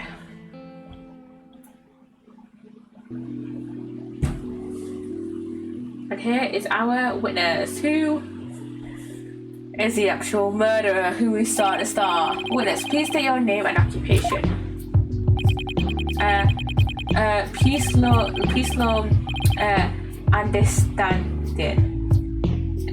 understanding's the name. I'm like Temple's head monk. Can you dig? Okay, understanding. Oh, if it isn't instructor understanding, you're the eyewitness instructor. Not only is Mr. Understanding Temple's head monk, but he's also a renowned Damalan expert. Sorry to have to ask, but what's a Damalan?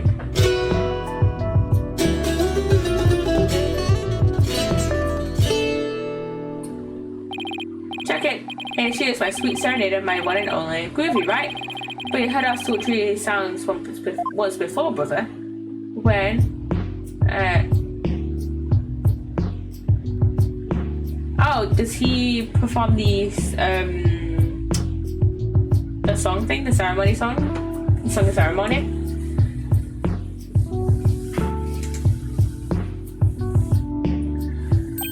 That's the song from the Dance of Devotion. Yeah. Right on, brother. The song of ceremony. Playing this tune together is a precious gift for me and my girl, how you dig? The song of ceremony, a song that was played at the time of the murder. Oh, Holy Mother, may the righteous sound of my Damalan serve as my offering to you. Wonderful, a great performance as always. This is my thing, you know, my bag. I make instruments speak, baby.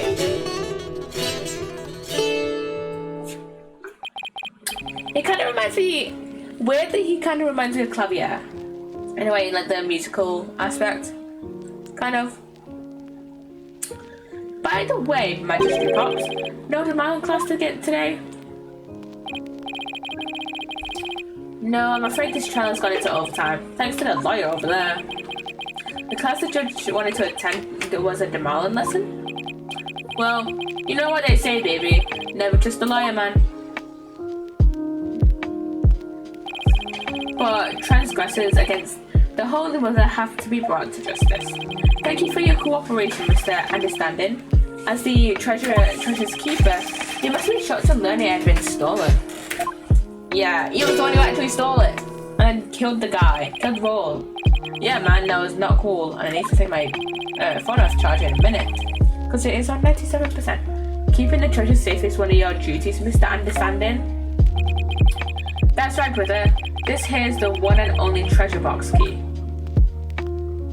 Oh, it's like a Magatama thing? And I keep it on me at all times. You dig? Can you dig? Dig?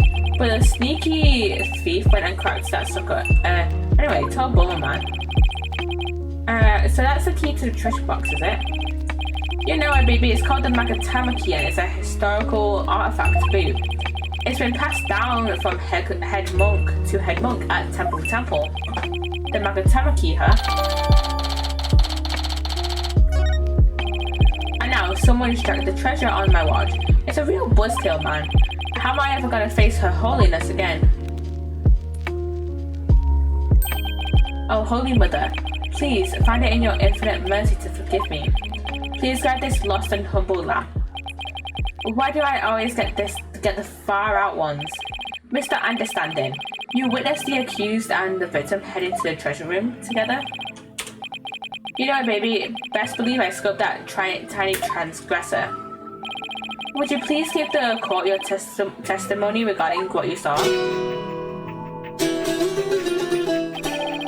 bring justice against the transgressor, man. Yeah, of course, I'll do all I can. In the name of Her Holiness, I vow to sing, not for the truth, I swear to bring it. Hit me. Okay, we have Understanding's witness testimony. After the morning dance of devotion, to go back to my chamber, I got the notion. Don't you know my chamber's on the way? to the temple's treasure room. Hey.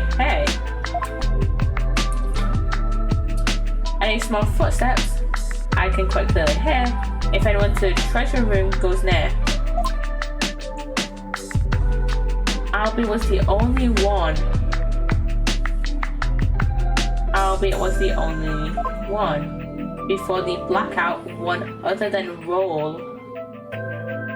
Only Albie to the treasure room did stroll. Okay.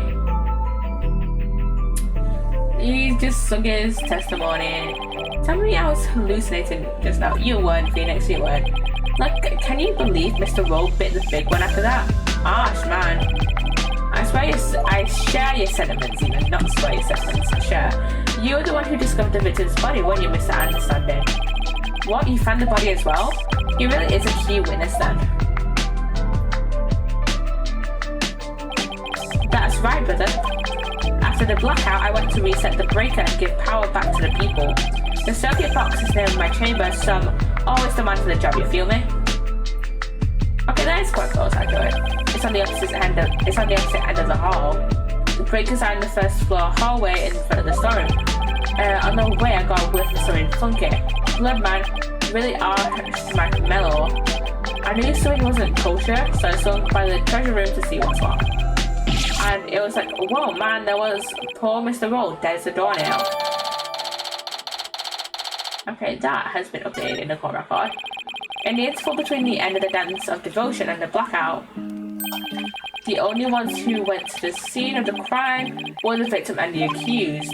So you see, Mr. Understanding's unassailable account is what led to the accused's arrest. Audit. Isn't it possible that the murder took place before the end of the dance of devotion? I'm afraid that's not possible. The victim was in the performance hall until the very end of the dance. He was? Would you like some proof? How is this? A photo of that morning's dance of devotion taken by a tourist. My, what graceful dancing. I can almost hear the sound of Mr. Understanding's Damalin now. Payne's right, there's Mr. Roll on duty. Never underestimate the incredible pain. So in addition to Raven's insights, he had backup evidence lined up to her. Okay. We've got another photo now added to our court record. As head monk, my monks in trainings are like my own kids, like family, can you dig?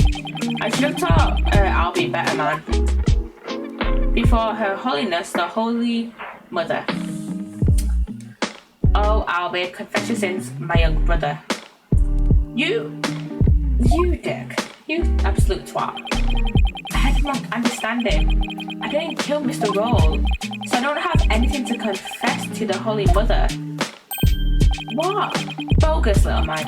Your faith is weak like a wet paper bag. Are you feeling me? Spare the rod, hey baby. Spoil the child, not baby. Her Holiness is magnanimous, son. If you confess your guilt, she'll forgive you in the Twilight Realm. I don't suppose she could forgive him in this realm first. Defense, please begin your cross-examination. Cross-examination time, yeah.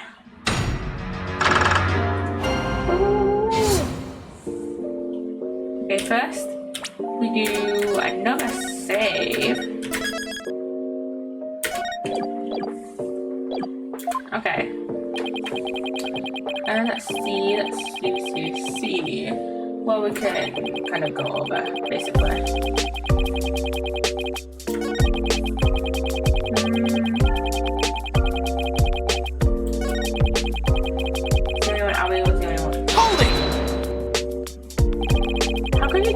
Albie just from the sound of some footsteps. Albie is practically a family man. The smooth movements of his shoes are easy to pick out. But how do you know he went to the treasure room? Then you think it was possible he went to the storeroom at the other end of the hall. No way, man, I saw him with my own two eyes.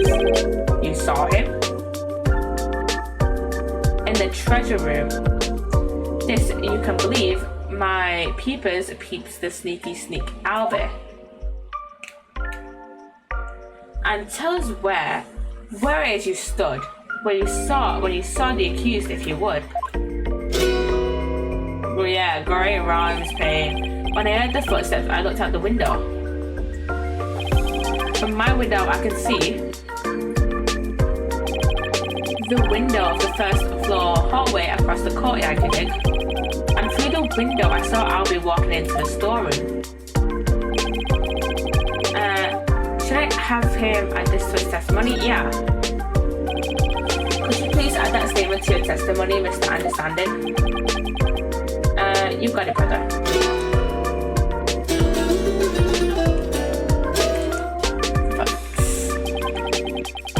I did spy little Albert in my own eye, okay.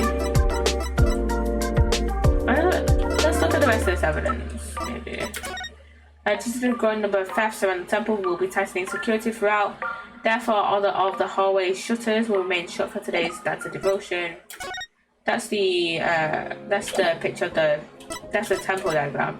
That's the Magatama key that Understanding has. And then that's the dance of devotion picture. Objection! There's something off about that, Mr. Understanding. My music is off? I'm sorry you feel that way, man. Maybe this vibe ain't topping the charts where you're from. What's your point then? Orchestra? Jazz soul? There's nothing wrong with my ears, witness, but something's not quite right with your eyes. Mr. Understanding, you've been lying to this court.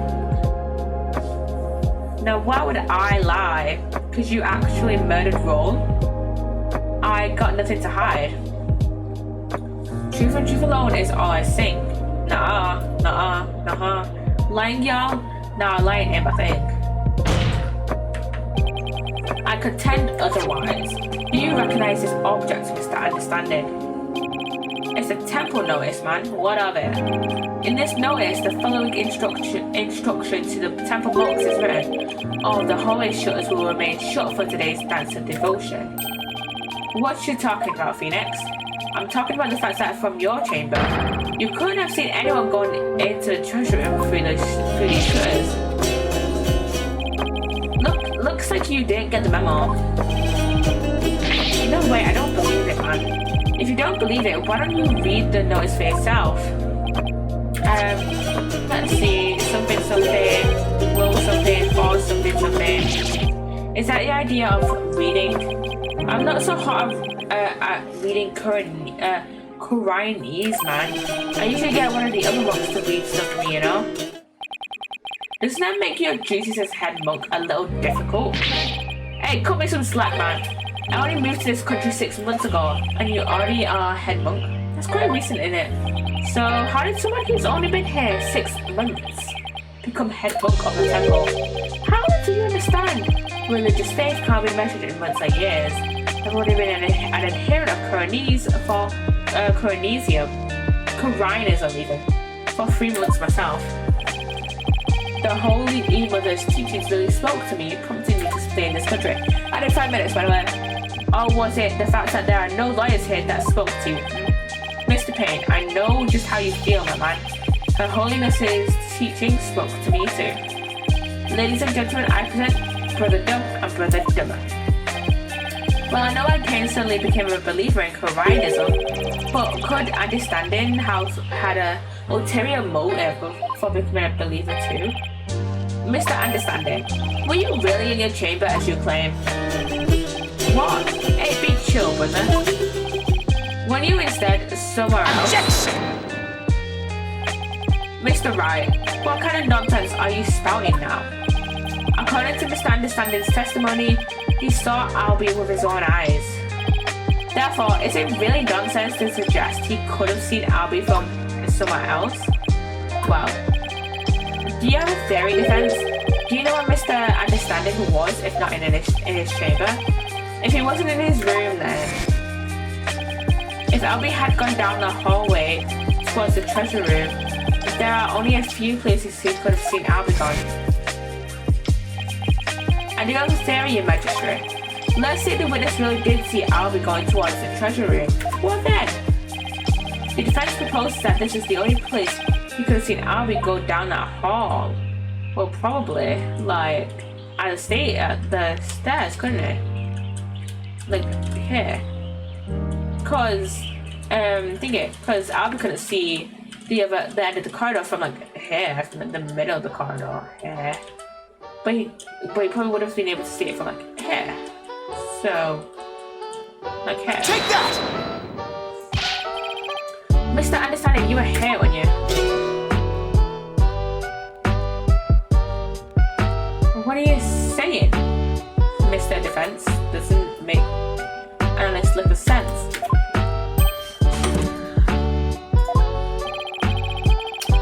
According to the assertions you yourself made earlier, had the witness been standing there, he wouldn't have been able to see the accused. Oh yeah. Penalty again. Wasting time, so contemptuously. I believe the defense deserves a penalty. Yeah, Pops, I agree most readily. Fuck's sake. So not groovy. But I think this through a little bit more. The defense proposes that this is the only place you could have seen Albie go down the house, so like more like here. Take that! But you just suggested earlier that that's where the true culprit might have been. True, but no matter how I look at it, this is the only place Understanding could have been. Mr. Foreign Lawyer, don't tell me. Are you accusing Mr. Understanding of being the true culprit of this case? Yeah, because he is. Yes, Your Majesty. I contend there's a strong possibility this witness is the murderer.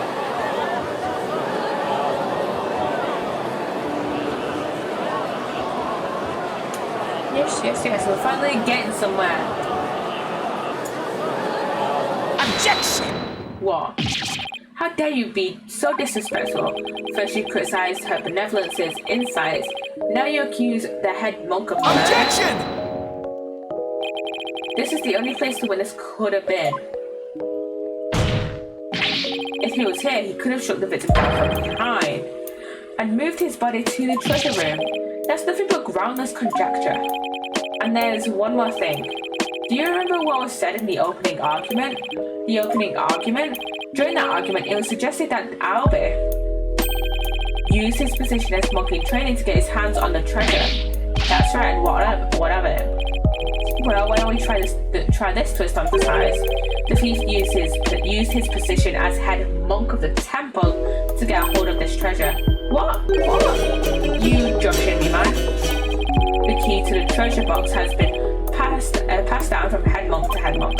What better position to be in if you want to steal the treasure? You can't possibly be serious. Does this mean you're claiming that Mr. Understanding's oath of faith? It's nothing but a lie designed to get him close to the treasure. The witness hasn't been truthful in his testimony to this call. So clearly, he isn't above lying. Didn't you swear to the Holy Mother that naught but the truth would you bring? In light of that, I don't think it's unfair to call your faith into question. Objection!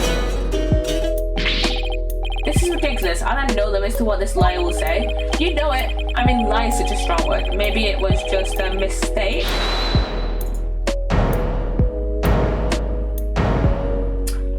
Yeah. I didn't start to say, by the way. Enough with the nervous rep routine, prosecutor.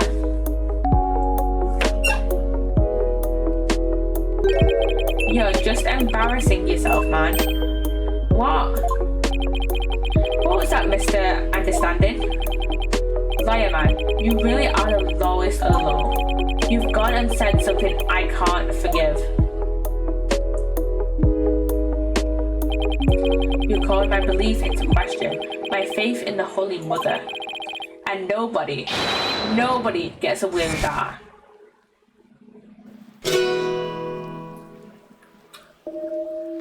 You good, man?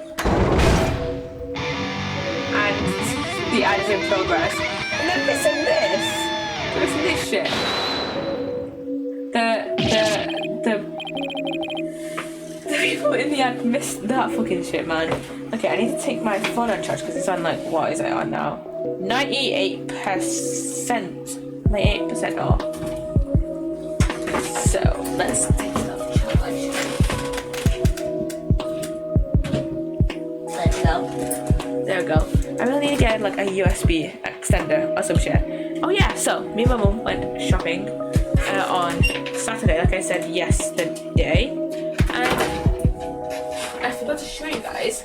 I got these new lights, new fairy lights from Primark. So I'm gonna put them up over there, next to me mirror. Next to me mirror. So yeah.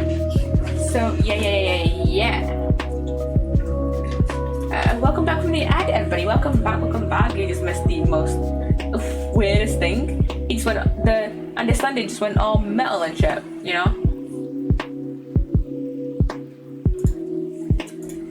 Yeah. What on earth? That music is making my ears bleed. It's bloody metal, man. Chill the fuck out. This is the music of my soul.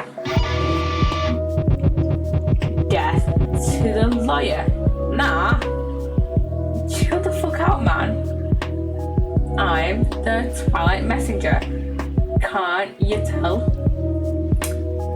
Gonna take this liar straight to hell.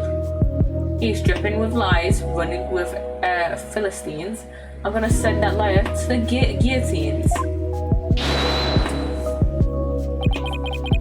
And now for something completely different. That plickety plunk music just wouldn't let me express my rage. Your rage, huh?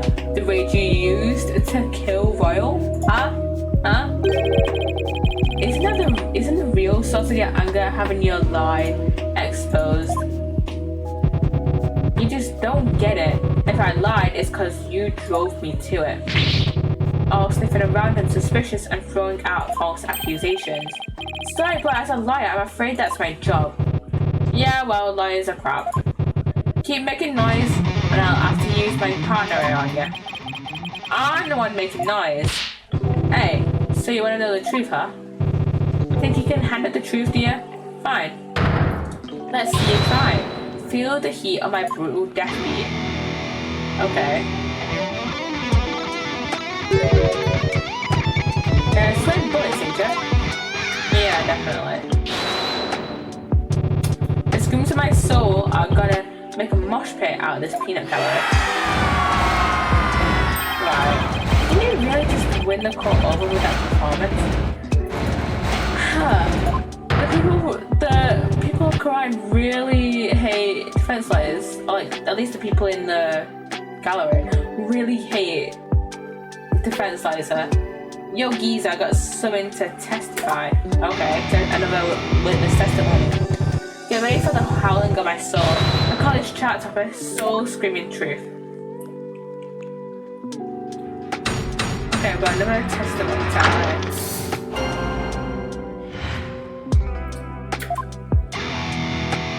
I certainly don't like his testimonies because it's just how slowly it goes through.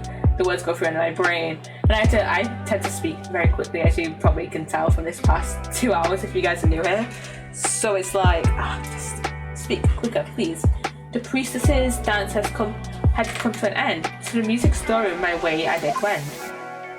Death, truth is what you dread. Hear me shred. From my spot in front of the storeroom, I saw Albie creep to the treasure room. Okay. And trailing from behind, a hand on the scent, I saw Pat roll. After Albie, he went. Me and my girl, innocent and sweet, back by the storeroom, can't be beat. Then, out on the power, took it to midnight, black on the blackest black, robbing all sight. Yeah, baby, let that soul metal flow. Okay. What is that music? I've never heard anything like it. And it's so fast, it's making my head spin. This is the Marlin metal. Okay. Geezer, are those ears ringing? I don't know much about music, but I've got chills and they're multiplying. Hey, you scared, Layla? Run away fast as you can. What a wonderful river. Perfect accompaniment for further deliberations. Now, Mr. Understanding, what did you go to the music store room for? Hey, I want to put my Demalin away. She's my precious partner. Gotta give her a good rest after playing in the riot. Then why did you lie before? Because you sent me to hell. Huh? We all know about liars and their lying, loyally ways. Am I right, people? If I admitted I went to the storeroom, he'd have drummed up a false charge at me. I didn't want to get sent to hell, which said it wouldn't be a false charge though. Cause funny enough, we saw in the opening fucking quarter scene that you were the one to kill Roald. Now I see why that Defense Culpability Act was passed. You feel me, Karine? Yeah, you said it.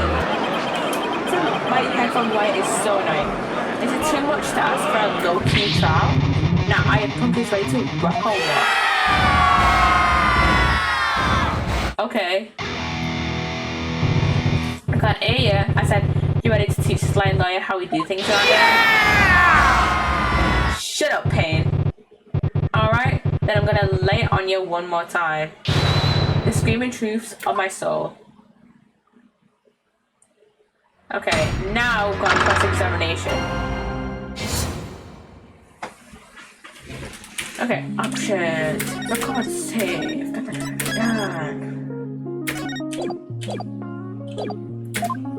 Okay.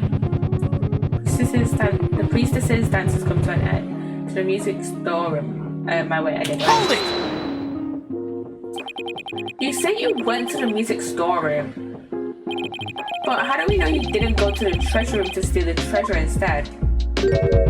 And on what grounds would you base that accusation? Got anything to show for it? He's right, I don't really have any proof, and yeah. Well, you can't prove that you didn't go to the treasure room either. You stole the treasure and were ready to make your getaway when you saw Mr. Roll. So you panicked and ran into the music storeroom, isn't that right? Why do I feel like I'm being stabbed by icy stars from every direction? Because you are. This silence is your answer, man. Is your answer, lawyer man. This audience knows the score. Just what we needed. A moment of silence to bid this lawyer's baseless plan goodbye.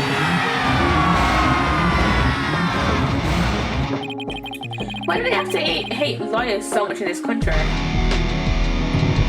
I said it before and I'll say it again, lawyer man. After the priestess's dance, I went to the music storeroom. Okay. Okay, man.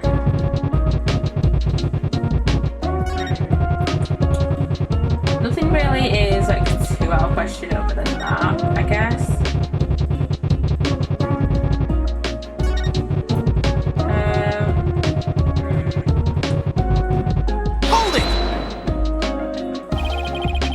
When the power outage occurred. Like I said, I was in the music store.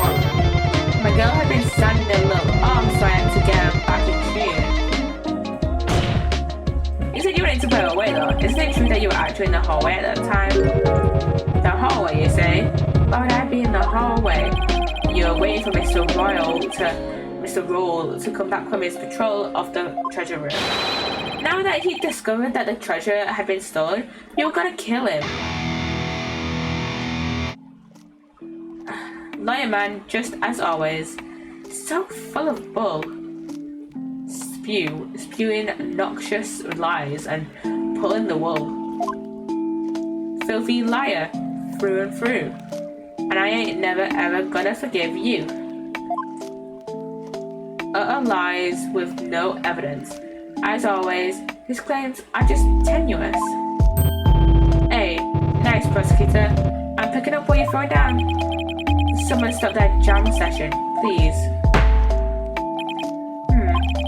You've made your assertions clear, defense, but your argument is rather unsubstantiated. That's not good. What's so funny? I can never pronounce his first name. Understanding? Nevertheless, the possibility is still there. You can't deny the witness could have killed the victim under cover of darkness. Objection! You're forgetting one very important thing. What?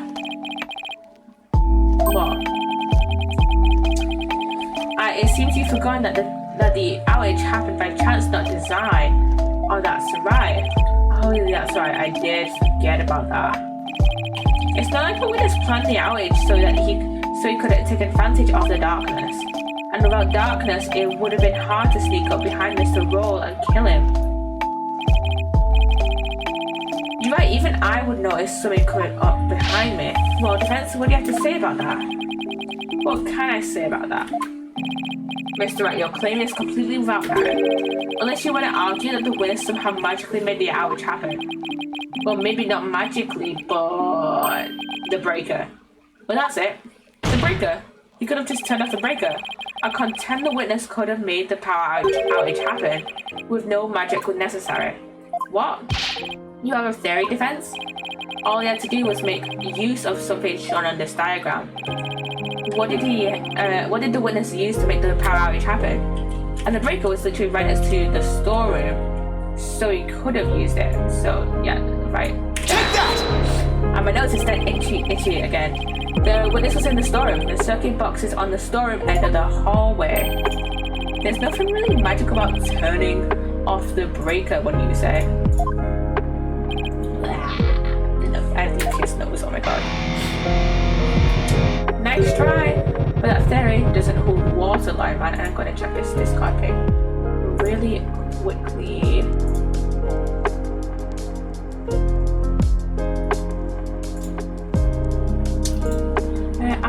I should sort that out.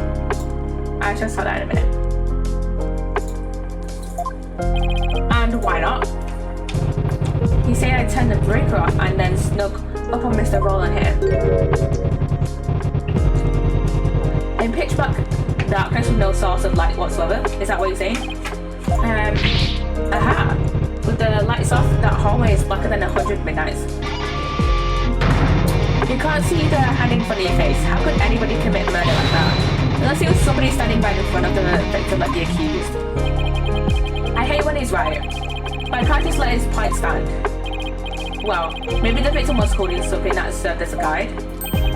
A guide through the darkness. Something that's more than a little vague, wouldn't you agree? You ain't gonna move this room with a half-baked punch like that, bro. You're gonna hit him hard, really make him feel it, you hear me? You took my verse, baby. Well, I'm afraid I don't understand the witness's lyrics very well either. But in a trial, your arguments have to be clear and precise. Let's see some of that clarity and precision now, defense. Uh-oh. What do I do? Can you present to us something that could have served as a guide through the darkness? Yeah, I guess. Yeah, I can. Because there has to be something. Alright, let's see what you have, defense.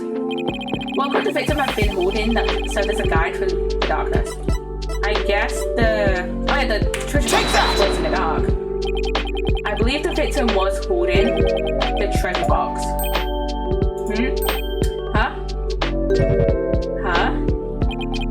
Have you gone mad? Well, the box glows in the dark, so you could use it as a sort of beacon. Well, I guess you're right. But why in the world would the victim be holding the treasure box? Oh, well, because your guess is as good as mine. What is this guy talking about? Nonsense and lies, yeah, again. Just give him the death penalty already. Is there no way to win them over?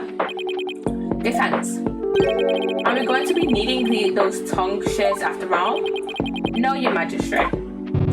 Yeah, man. Do it. Then we can jam out to this low streaks of pain. Okay, I have to check this discard thing real quick. I'll be a second.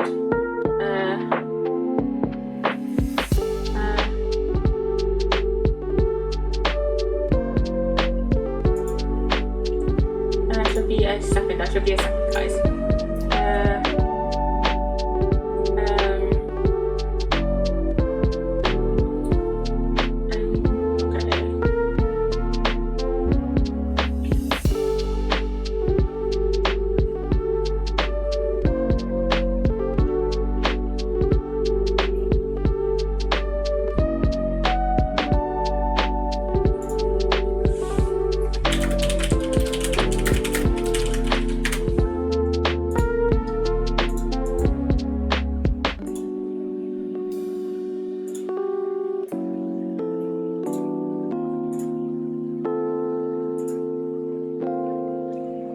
There we go, there we go. There we go. Oh, sorry. Better get those screams of agony out now, Lila. Well, you still have time to scream with. I guess I'd better come up with a reason. No pressure or anything. As to why the victim was holding the treasure box, it can easily be explained as this. Brain, don't fail me now. What reason could the victim possibly have had to be holding that treasure box? The victim was holding the treasure box because he was the thief.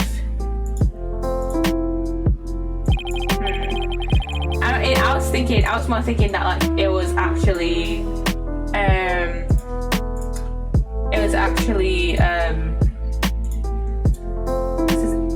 why did I just forget his name entirely? Understanding. I was thinking that more of Understanding quickly went into the treasure room after roll, and then just quickly grabbed the treasure box and then whacked him off the head with it. But now I'm thinking, wait, roll went into the treasure room before the breaker went out, stole the treasure box, and then it would have made sense for Understanding who was outside the storage room. It would have made more sense Understanding who was outside the storage room to then turn the breaker off and then whack him with something. It's not like I just haven't stunned both on, but I think it might be the answer. And it'll turn this whole trial upside down. Hello, defense? Are you still with us? Let's hear this easy explanation you've promised. Isn't it possible that it was because the victim himself was the thief? The victim? The thief?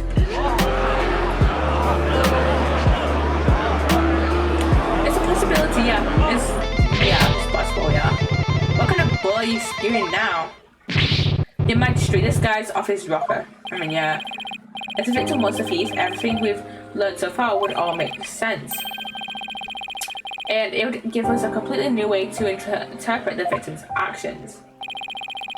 And after the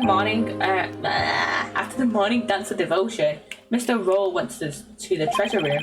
He grabbed the box that contained the treasure and started to take off with it. But then he ran into Albie on the Great Stairs. That's when Mr. Roll pulled his gun on Albie. Then, when the blackout occurred,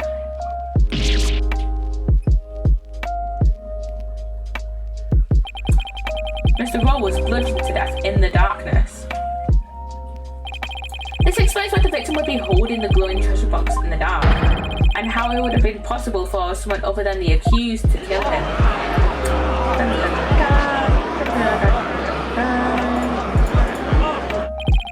Do you have any idea what he's saying? Yeah. We're accusing Understanding. You're a believable lawyer. You're unbelievable lawyer, man. I think you've lost it. Oh, please. Phoenix lost it a whole while ago when he cross-examined Polly in Turnabout Goodbyes. He lost it a while ago. That's the craziest thing I've ever heard. Royal trying to roll the temple.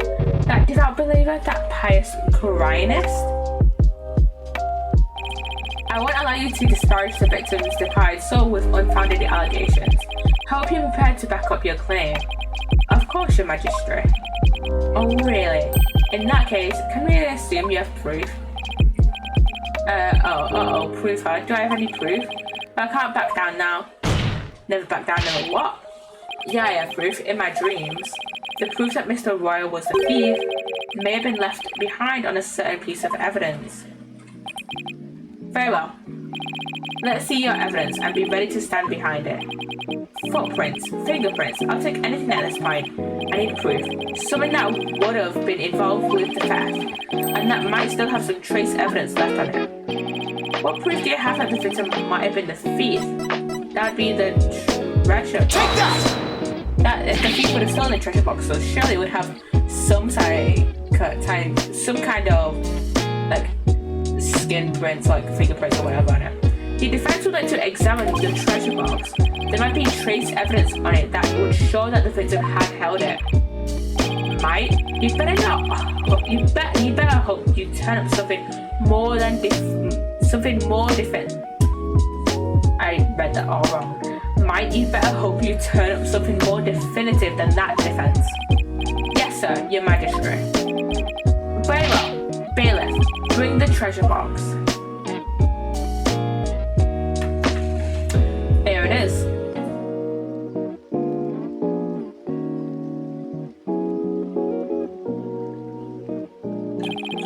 There you are, defense. You're free to examine it. If I don't find something now, my entire argument up to this point will be blown. Plus, there's that little matter of the old tongue shears. If I have to find something, I just have to. Now, to make sure I remember how to do this, I can rotate the evidence with the arrow keys. I can also use BMM to zoom in and out together. Oh look, this is just a tutorial on how to examine 3D evidence. Our first tutorial on how to do this was all the way back in the first Phoenix Writing, Rise from the Ashes, and it wasn't seen until Apollo Justice again. So yeah, and if I ever get too turned around, I can always use reset to return things to this initial state. I'd rather check every inch of this box carefully and examine anything of interest in detail with space. So first, okay, the contents, the ball, the whatever is in it is missing. So this is where the founder's orb was, huh? I don't know if there's any trace of the orb left in here now. Although I don't really know anything about the orb, so who knows? I know about the blood on the lid. The lid of the box was forced open. But while the victim was holding the box, the lid must have been closed. I'll try closing the lid too.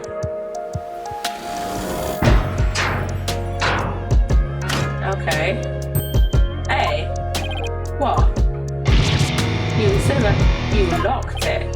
So, what's the big deal? I thought you can open it with the key you're wearing. Yeah, I can, no swear. It might say bucket load dripping off you over there. But that's not the actual key to unlock it. I think I'd like to open this back, but this up. I think I'd like to open this box back up again. Could you lend me your Magatama key? Sure. Okay, let's see. Where's the keyhole? Well, it's the Magatama key. So wouldn't it go in the hole above the Magatama mark? Ah, yeah, there.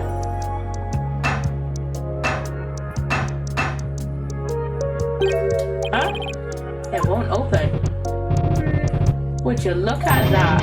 The thief must have busted the lock when they forced the box open. Really? Because I'm not so sure about that. The thief was the actual head monk, wasn't it? And not just, you know, an actual thief, you know. In any case, I'd better take another good look at this. I have proof to I have find proof that the victim was holding this box. You can tell it's like what, almost 11 PM for me. So yeah, let's examine this blood. Oh yeah, it looks like a handprint, doesn't it? This blood stain. It shows the outline of a hand. Could this be what I've been looking for? Your Majesty, take a look at this. There's a blood stain here that outlines the shape of a hand. Really? Let me see that. Oh my, you're right. Now I'm getting somewhere. I believe the blood stain is an outline of the victim's hand as he was holding the box. What? Even as he was being struck, he held on tight to the precious treasure box. After all, he'd gone through a lot of trouble to steal it. The blood from his head wound splattered across his hand and onto the box. Your Majesty, don't let yourself be taken in. It's just more of his loyalty deceit. What do you mean? Mr. Wright, where is your proof that the outline of that outline is that of the victim's hand? What? I should have seen this coming.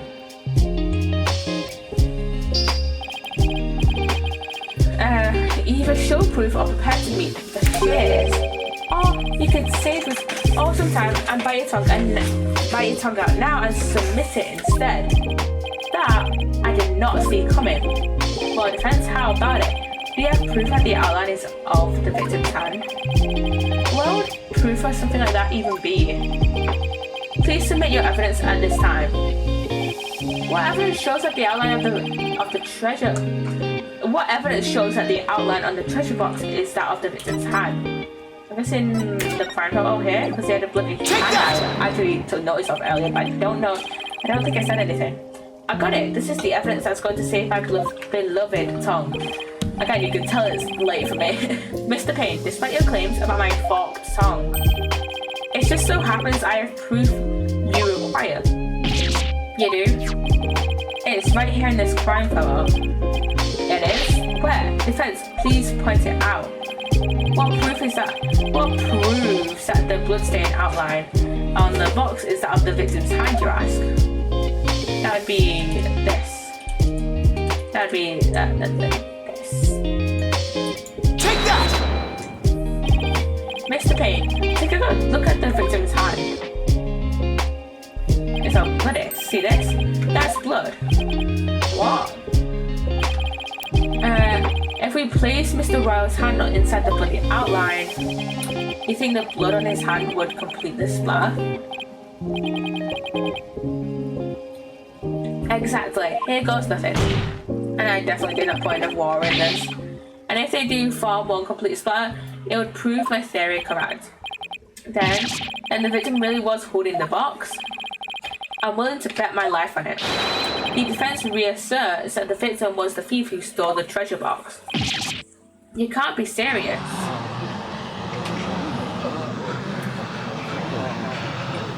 I protest.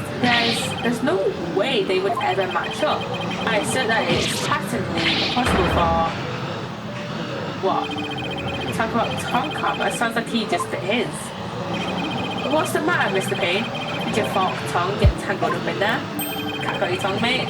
Or were you trying to submit your own tongue to the court? Why are you...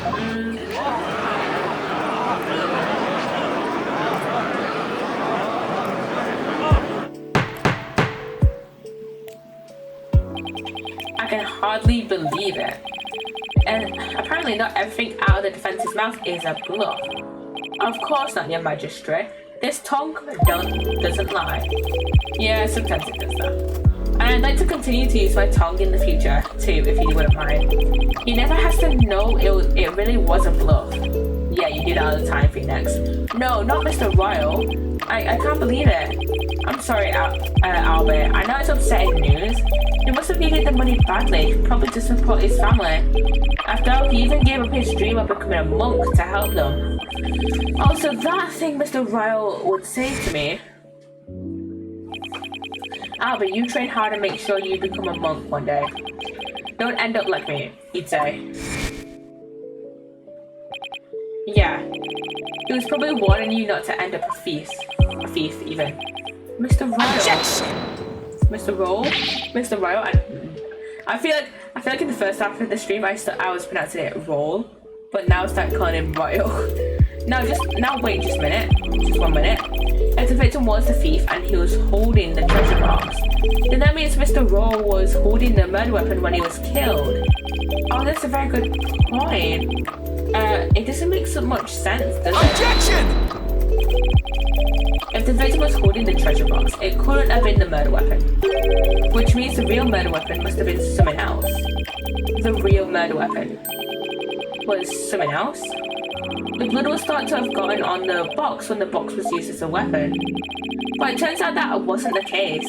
The blood splattered onto the treasure box the victim was holding. When he was struck, when he was struck with the real weapon. That's what really happened. Isn't that right, Mr. Understanding? What is it, Understanding? Are you insinuating I'm the one who used this real weapon? Are you saying I'm wrong in my understanding? You got me riled up, liar man. I feel a song coming on. Looking for a weapon that just doesn't exist. Pathetic liar man, dropped into the abyss. Despicable liar man, yo, you make me sick. You can disappear just like a magic trick. Worthless liar man, donated by a weapon. For you, miserable wretch, how doth thicken. Yeah. And I don't need to remind you, defense, that your life is on the line. I know, your majesty. Yet you're prepared to risk it on this mere idea of a real murder weapon? Death to the lawyer. Yeah. This is it. The moment of truth. I can't back down. Not now. Yeah, your majesty, I am. I'm confident the real murder weapon does indeed exist. That's a bold claim, Mr. Wright. Now let's see you back it up. Show us which piece of evidence points to this real murder weapon. Gladly, if I knew which one it was. What would somebody like Understanding use to bludgeon someone? Maybe his... I forgot what it's called. His instrument. Now then, defense, please submit your evidence to the court. Yeah, let us see it, liar man. Let us see this thing that shows this real murder weapon you say I used. What shows his instrument? This, I guess? Yeah, this. And if he's holding a different one here, in this photo, than the one he's holding now. Take that! What I'm about to present is really nothing more than a possibility. But this thin thread is all I've got. Allow me to direct the court's attention to this photo of the morning dancer devotion. That photo, how is that going to help you, Mr. Wright? There's something about it that doesn't sit right with me. Oh yeah? And what's this something, huh? This thing here is odd, to say the least. This. Take that! Mr. Understanding, why is the instrument you're holding different from the one you're playing in the photo? Would you look at that? They're completely different shapes. I believe you said your Demarlin was your one and only. Well, Mr. Understanding, what do you have to say to that? I got nothing to say. Then allow me to answer for you. They're different because the one in the photo is no longer in playable condition. Not after you used it to bludgeon Mr. Roll to death.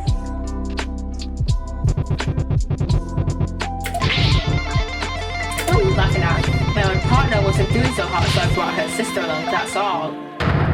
No big deal, lawyer man. In that case, please submit your old Demarlin to this court as evidence. That's what it's called, I forgot what it's called for a second there. Too bad, too late, I got rid of her yesterday. Yeah, what? Burn her up with the rest of the trash. Ashes to ashes, baby.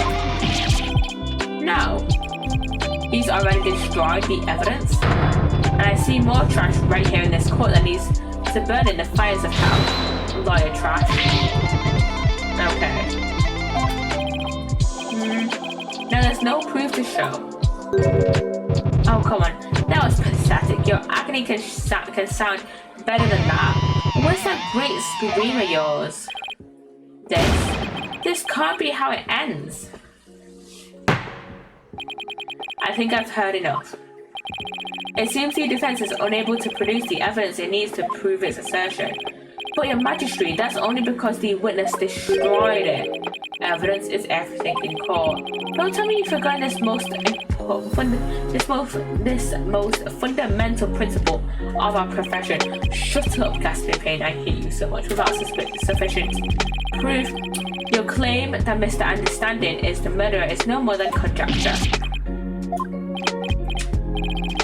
There's the pained expression I've been looking for. By the way, there seems to be one more thing you're forgetting. What is it now?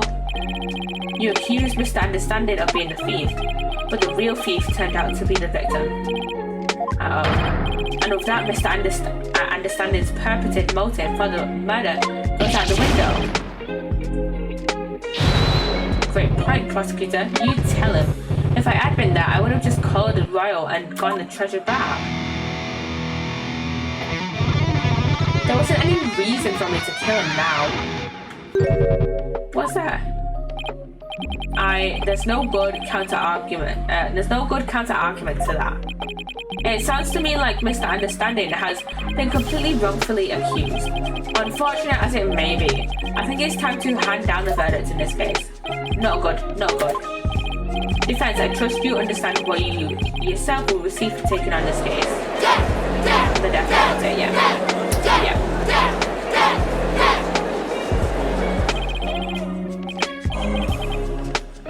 What do I do now? The murder weapon's been destroyed, and now I've got no motive. But Albie will be convicted and I'll lose my life too. Mr. Wright, you've wasted this court's time and disparaged everything we hold sacred. We should charge you with lese majesty in addition to the crime of abetting the accused. Yeah, you should pay for desecrating my good name. Bye-bye, Liar Man. Time for you to do some repenting in the Twilight Realm. This guy is guilty as sin. I just know it. He must have had some reason to kill Mr. Roll, but what? Come on, people, let me hear you scream and shout. Time to take this liar trash out. Exterminate, annihilate. Exterminate, annihilate. The thing to do at a time like this is to turn my thinking around. Just like Mia taught us all the way back in the first turnabout. I shouldn't be trying to figure out what Understanding's motive was. I should be thinking about what kind of situation would give him a motive. Did you steal it? He said.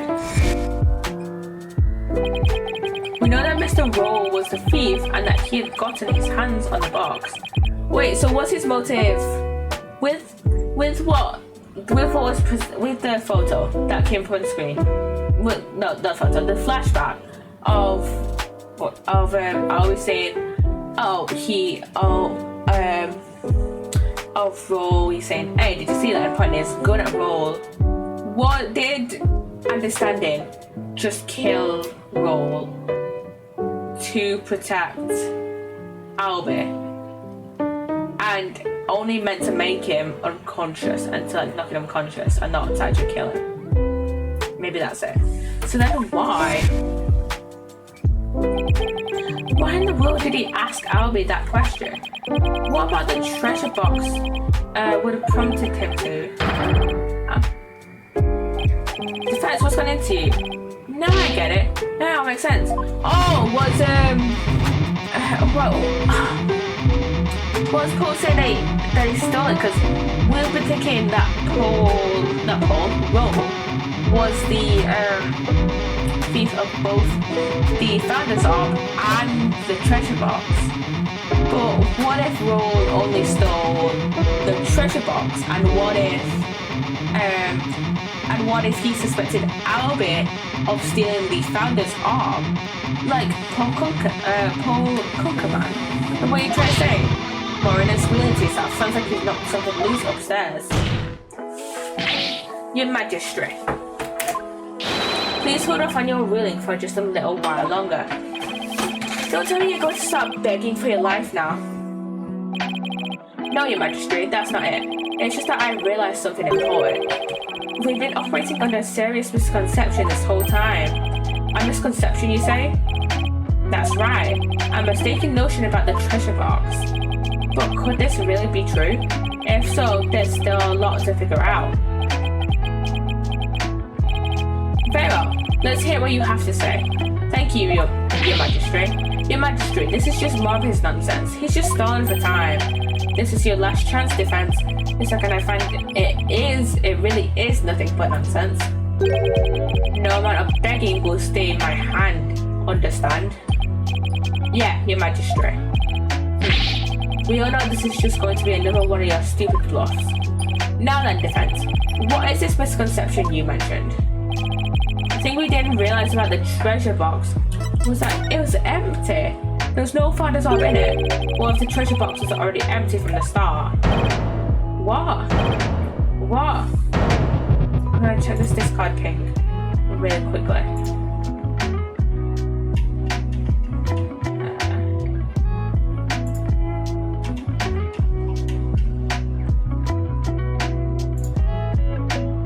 There we go.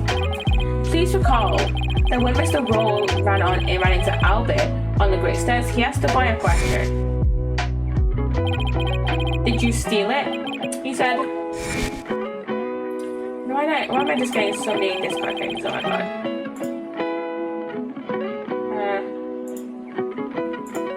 I also recall that Mr. Roll was holding the treasure box at the time. So why then did he ask Albie the question that he did? That is a bit peculiar, innit? Not all, your Majesty. Not once you realised that. By the time Mr. Roll got to the treasure room, the treasure box was already empty. I beg your pardon? Mr. Roll suspects that Albie had gone to it first, which is why he confronted Albie when he ran into the bottom of the stairs. But how would the victim have known the treasure box was empty? He didn't have anyone opening it. Once again, the victim had the duty of carrying the treasure box to the palace. He was so proud when he was putting charge of guarding the treasure box. He even got to carry the box to the palace for the New Year's ride.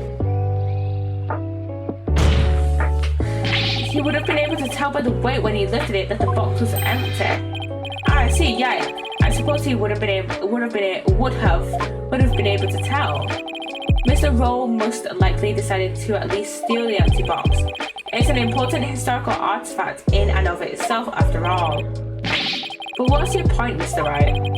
What does any of it have to do with Mr. Understanding? My point is this. It gave Mr. Understanding a motive to murder the victim. A motive? Mr. Understanding, keeping the treasure safe is one of your duties, isn't it? If anyone had found out that the treasure was missing, you would have been accused of incompetence. From the moment Mr. Roll discovered that the treasure was gone, his fate was sealed, because you decided then that he had to be silenced forever. But that's absurd.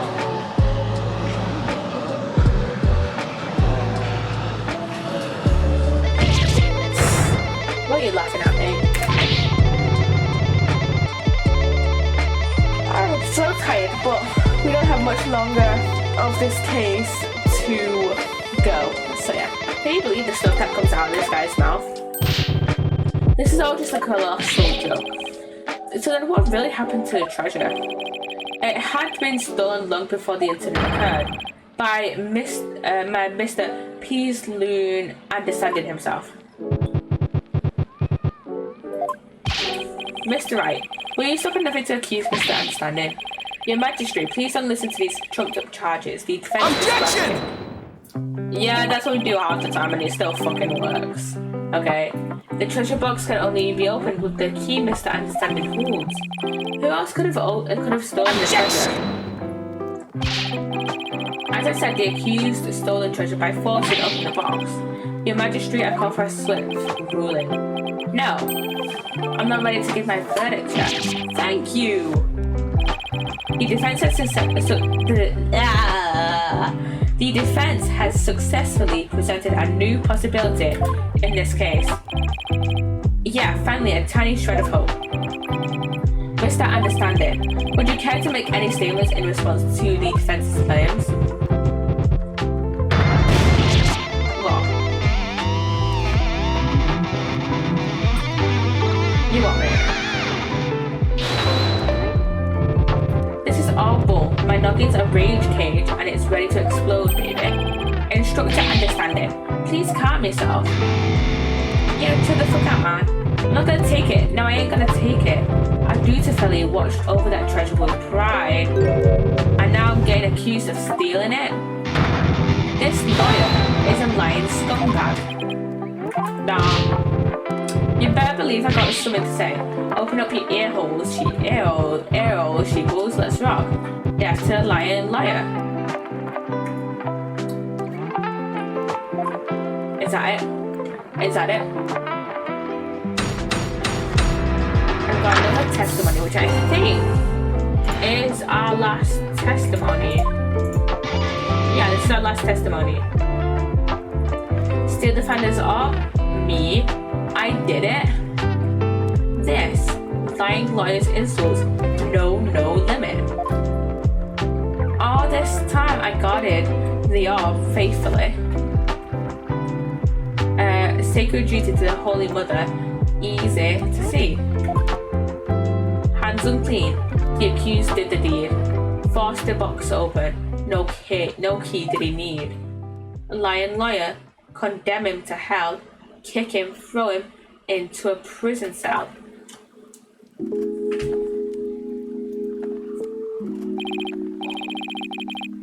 Okay. I'm tired, but yeah, we're close to the end of this trial now. Alright, we've now heard from both sides. Either the treasure box was forced open by the accused, as the witness claims, or Mr. Understanding opened it, as the defense claims. Defense, this is your last chance to cross-examine the witness. Yeah, your magistrate. If you are unable to prove your assertions by the end of this cross-examination, then the DC Act will come into play and both you and the accused will lose your lives. I understand. Life or death. It all comes down to this. Mr. Wright. Don't worry, Alvin. I'm here to defend you. I promise it'll be alright. Thank you. I believe in you, Mr. Wright. I know you can win this for us. And after we win, we can go see Miss Maya together. It's a deal. I can't let Albie get that down. I have to win this trial. Somehow I have to prove that only Understanding could have stolen the treasure. Do your worst, Maya Trash. This is your requiem. The last song you'll ever hear on this mortal coil. The only reason I know to say requiem is because I've listened to too many musical soundtracks without actually watching the musical. And I only know the word requiem because of the Dear Evan Hansen soundtrack. So I used to have a phase of listening to the Dear Evan Hansen soundtrack. I mean, right now it would probably be the Epic soundtrack. But yeah, I used to have a phase of just listening to the Dear Evan Hansen soundtrack. So yeah. Did you really got it? Really? Hold it! The defendant didn't force the box open. That's a lie. In fact, you're the one who opened it, isn't that right? Come on. You just saw it for yourself, didn't you? The lock was busted on account of the box being forced open. Oh yeah? Well, that's your proof right there. Score 1 for the metal lead. Look, if the accused really didn't try to force his way into the box, then how do you explain why the lock was busted and wouldn't open for you earlier? How do I explain why the box wouldn't open earlier? Maybe there's a different way to open it, maybe? There's a different way to open the box. Huh? What are you talking about? There's a secret trick to opening it to protect its contents from being stolen. And you're the only one who knows how it works, isn't that right? Are you for real? You've been watching too many movies lately, man. So you're one of those tourists. Honestly, Mr. Wright, do you come expecting magic and mischief around every corner? Out of you no defense, the kingdom of Korine is that some sort of fantasy funland? Ugh. Why is everyone in this goddamn kingdom gang up on Riot? It's true, I don't have any real grounds to make that assertion, and yeah. Oh yeah, I feel another song coming on. I know enough about a crazy lawyer with wild fantastic ideas.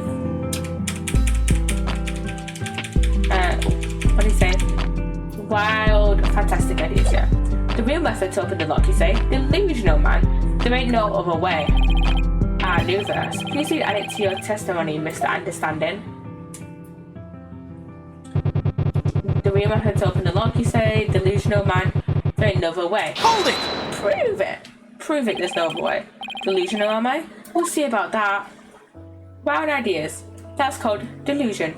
Mixed up layer, drowning in confusion. Indeed, your defense's sinful wrongdoing has made him lose touch with reality. Let's hear it. What will it be for the sinners of flight fantasy?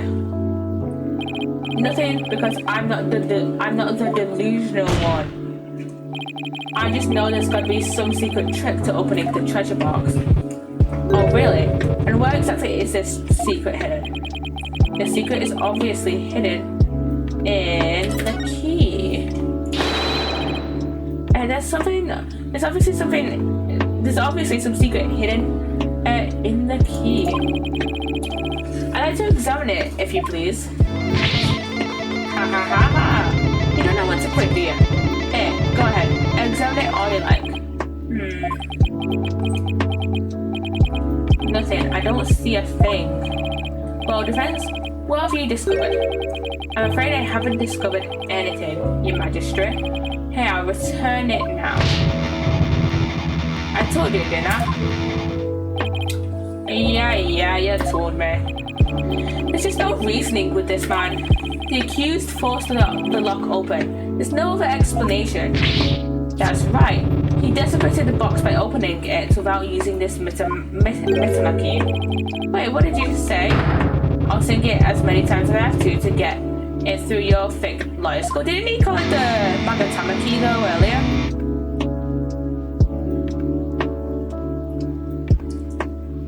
Only the Mitama key unlocks the treasure. Force it and reap the founder's displeasure. Yeah. For the forgetful defense's sake, could you please add that to your testimony? If I have to, carve it into your brain, my man.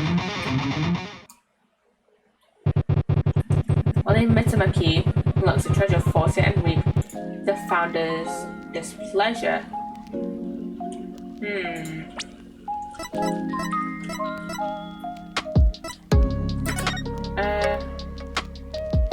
Oh, this is Mitama, isn't it? Maybe. Objection! I don't see any particular problems with this piece of evidence. Oops, guess that's not it. Fuck. Okay, should we present the Magatama key then? More of your defense attorney's shenanigans. Is it? Well, I won't stand for it. In the name of the Holy Mother, I give you a penalty. Wait, did we not save before this cross-examination? I can't remember if we saved before this cross-examination. Let's save now, just to, make sure we've actually saved. Because I do not like to save. I like to save. I do not like to have it unsaved. Yeah, let's present the Magatama. Objection! Just a minute, Mr. Understanding.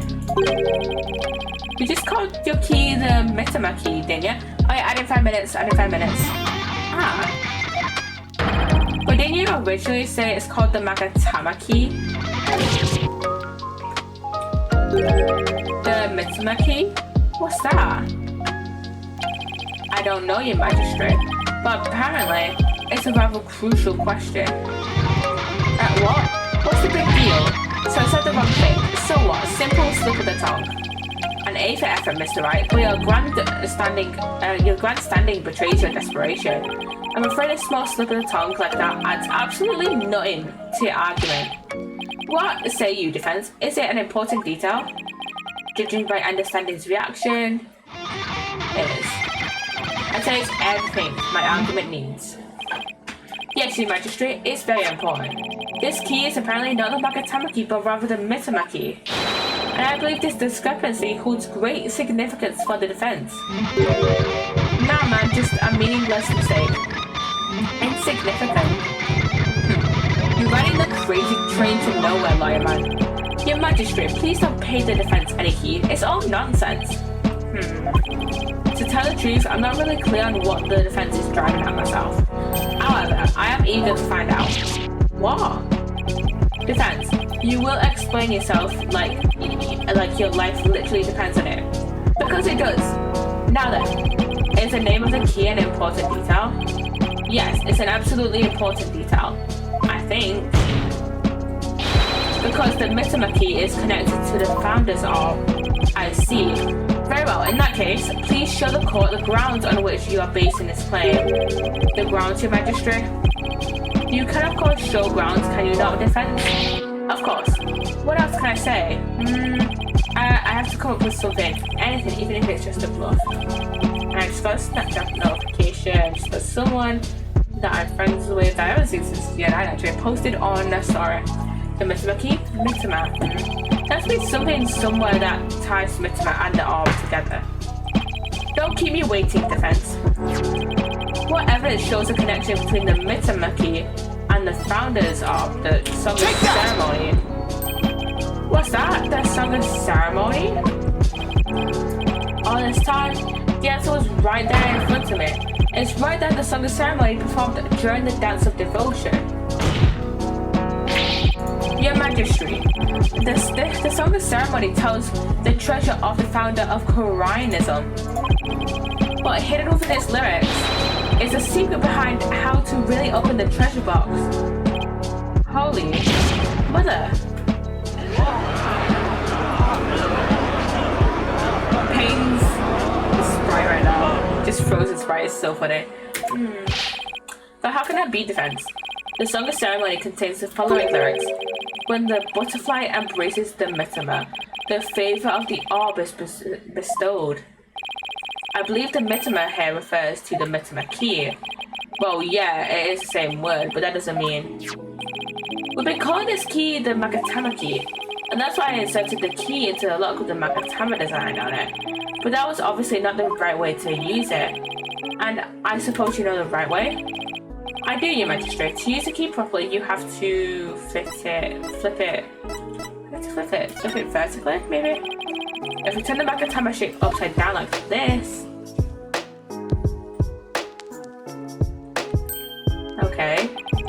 It becomes the Koreanese symbol of the soul. In other words, a Mitama instead of a Magatama. Oh, you're absolutely right. But now what? What do you do with it? It's too big to fit into the lock anyway. I knew he was just bluffing. Bluffs and lies are the only tools of his trade after all. There must be some other place to keep it. But where? Let's see, what were the words to the Song of the Ceremony again? When the butterfly embraces the Mitama, the favor of the orb is bestowed. Where should the Mitama key actually be used? Where the butterfly is, so here. Got it! Because that's the butterfly.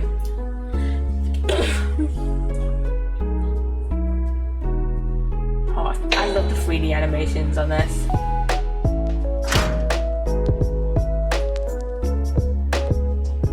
The 3D animations are so cool, just so cool. My goodness. Oh yeah, I didn't start to see, by the way. The treasure box, it really opened. No way, man. What? No. And that, ladies and gentlemen, is the real secret behind the Song of Ceremony. It's the true key to opening the treasure box.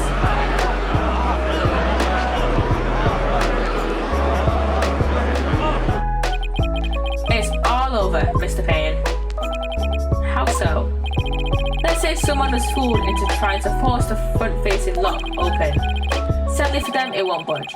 That's because the lock is, after all, just a decoy. Then what you're saying is, neither the victim nor the defendant would have been able to open the box. They therefore had no way of stealing the treasure. The only one who could have stolen it is the one man who knew about the Mitama key. Psssttt. I can never say his first name. Psssttt, understanding. And that is in progress. Yeah. Stretch.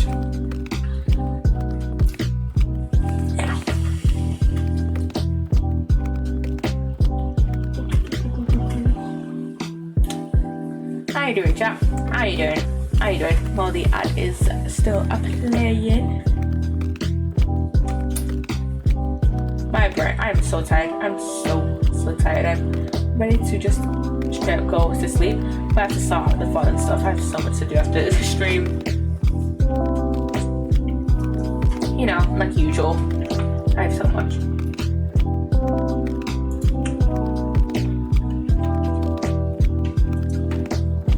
And the ad is ending in a minute. In a few seconds, yeah. Welcome back from the edit one. I'm not done yet. Please recall the scene of the crime. On the floor by Mr. Roll's body was the very unlocked and very open treasure box. Only someone who knew how to open the box could have left it in that state. And so, there can only be one true culprit. Admit it, Mr. Understanding. You're the one who killed Mr. Roll. Yeah, fucking admit to it.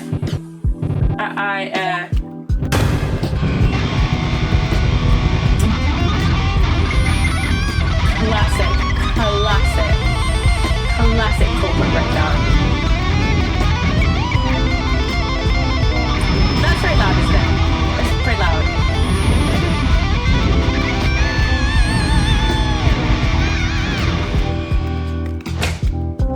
And you broke your...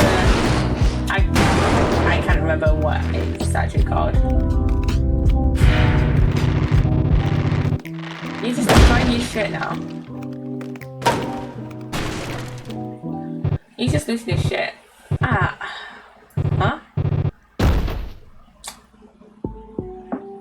Yeah, that dude is definitely, you know, getting the death penalty instead of Albert. Listen, it's all this stuff. Why did he have to try and steal the treasure? Why did I have to spot him with that box on my way to the storeroom after the morning dance? It's his fault I had to cause that blackout and clock him good.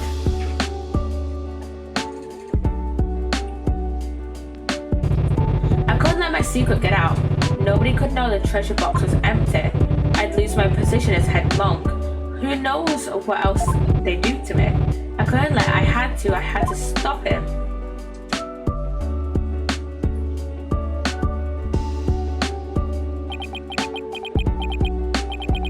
What a shocking development. I can scarcely believe it. Nothing like this has ever happened since the DC Act was enacted 23 years ago. No, my perfect, unblemished record. Deshaun, you never had a perfect record to begin with. The incredible pain, ruin. No! Fuck you, Chief Prosecutor. He is very bold. Did the lawyer really win? Can't believe it. No way. This can't be happening. Peace. I said peace. Honestly speaking, I'm just as shocked as everyone else. But the truth has been made known, so it's time for me to give my verdict. In the name of the Holy Mother, this court finds the accused, Albie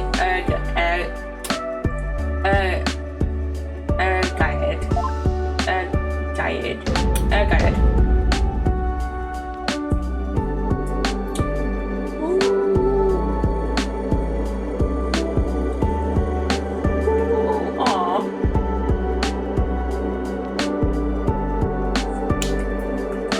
So this is just like these butterflies are basically just the confetti of when we're, you know, back in Japanifornia, you know.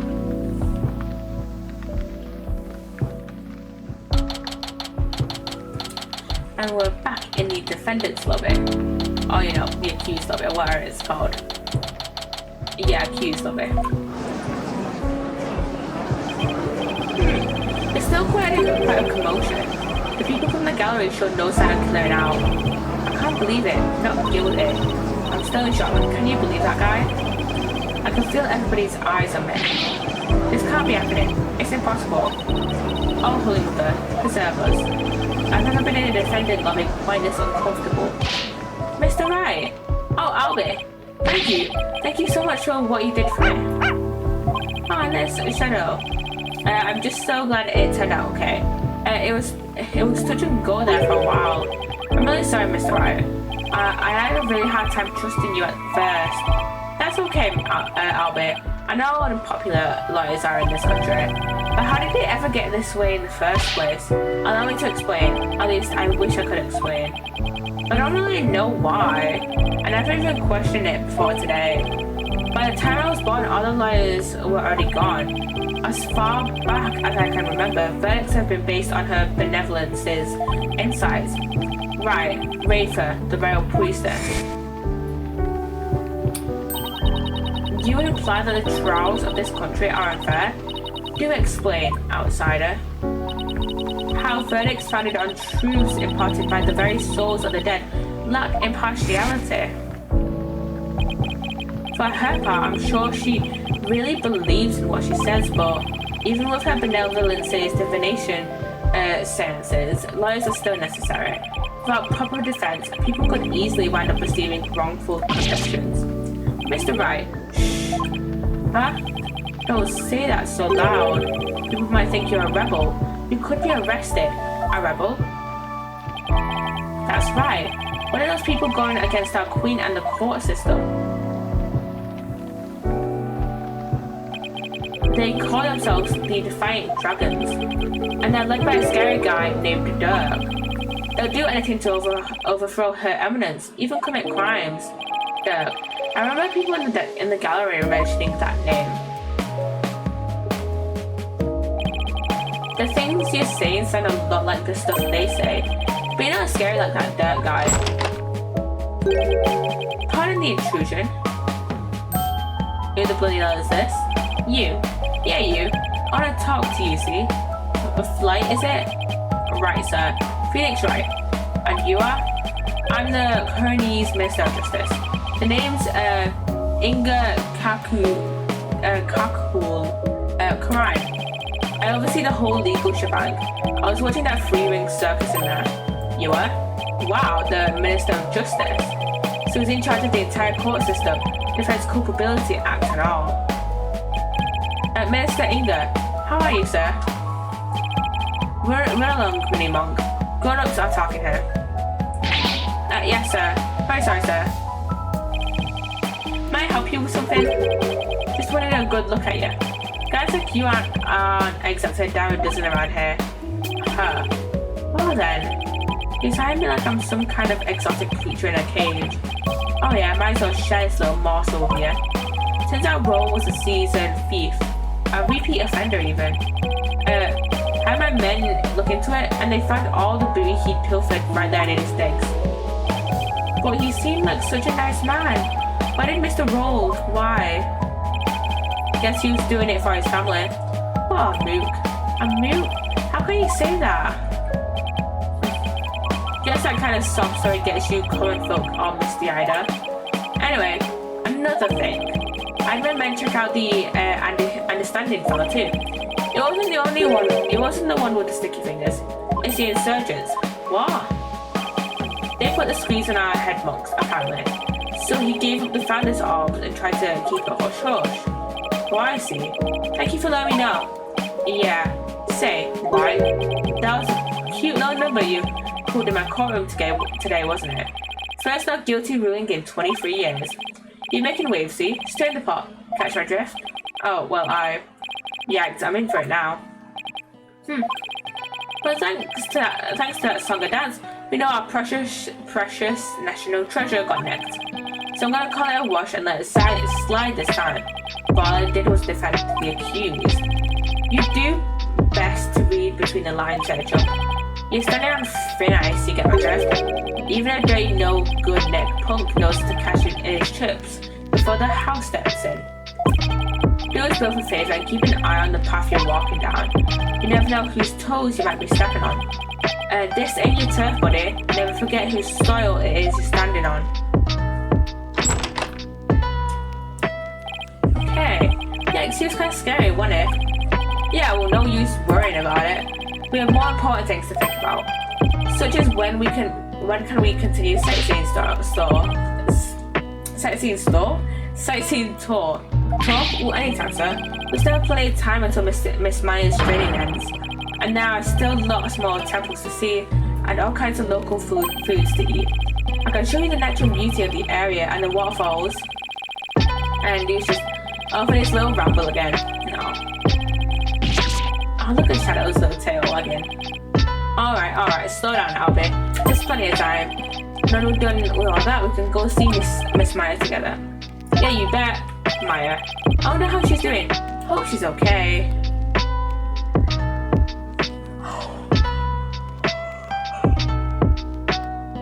And I think that's the end of Foreign Turnabout. Oh, wait.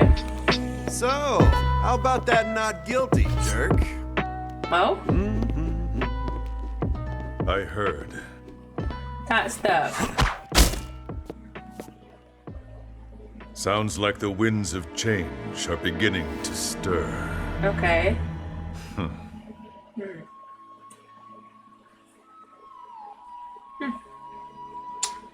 And that is the end of the Foreign Turnabout. We have 5 more cases to go, so let's save, yes. And next we have the magical turnabout, nope. So we have the magical turnabout, then we have the magical turnabout, which, you know, includes Apollo and Athena, not Apollo and Athena, Apollo and Psssttt, who Psssttt hasn't like been in a properly headlined in a case in a while, so I'm excited to play that. And then we've got the write-up turnabout with Maya in it, who we haven't seen in a bloody while, so I'm glad to see her again. And then we've got turnabout storyteller, which is the one that includes Athena, and also looks like it includes Simon as well. So yeah, and this one just looks like it's like a trial with like a few cross-examinations, so yeah. And then we've got Turnabout Revolution, with like this, with Dirk and Apollo, and this new prosecutor who I've seen his name somewhere before. I just can't pinpoint what his actual name is.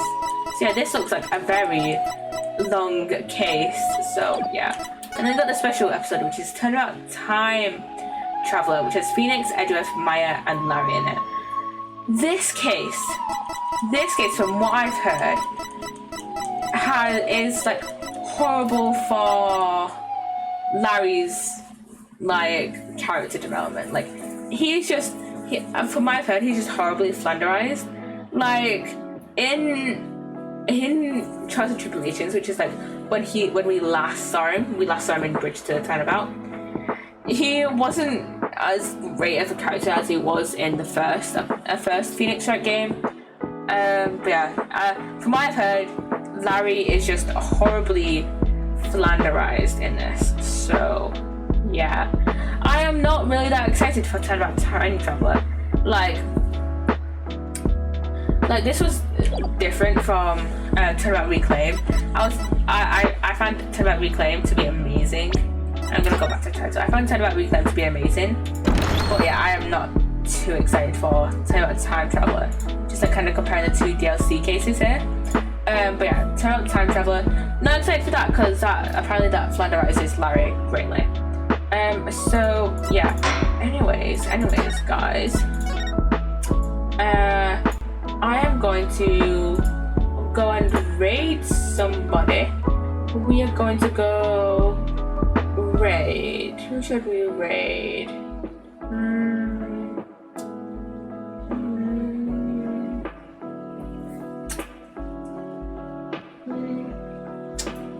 Let's go raid Nordic. I don't think we've raided Nordic in a while. And he's playing. What's he playing? He is playing 7 Days to Die with Monkey 312. So yeah, let's go over and raid Nordic. Let's raid Nordic. So yeah, I hope you've enjoyed the stream. And all my socials are in the About Me section and in the commands. And if you're watching on YouTube, then they are in the description. So yeah, hope you've enjoyed the stream, and I shall see you guys on Wednesday. I don't know what I'm streaming on Wednesday actually. Maybe Sticky Business, maybe Ozuk, maybe something else. I'm not sure. Yeah, I shall see you guys on Wednesday for whatever I want to stream. I don't know. Bye bye guys. Bye bye.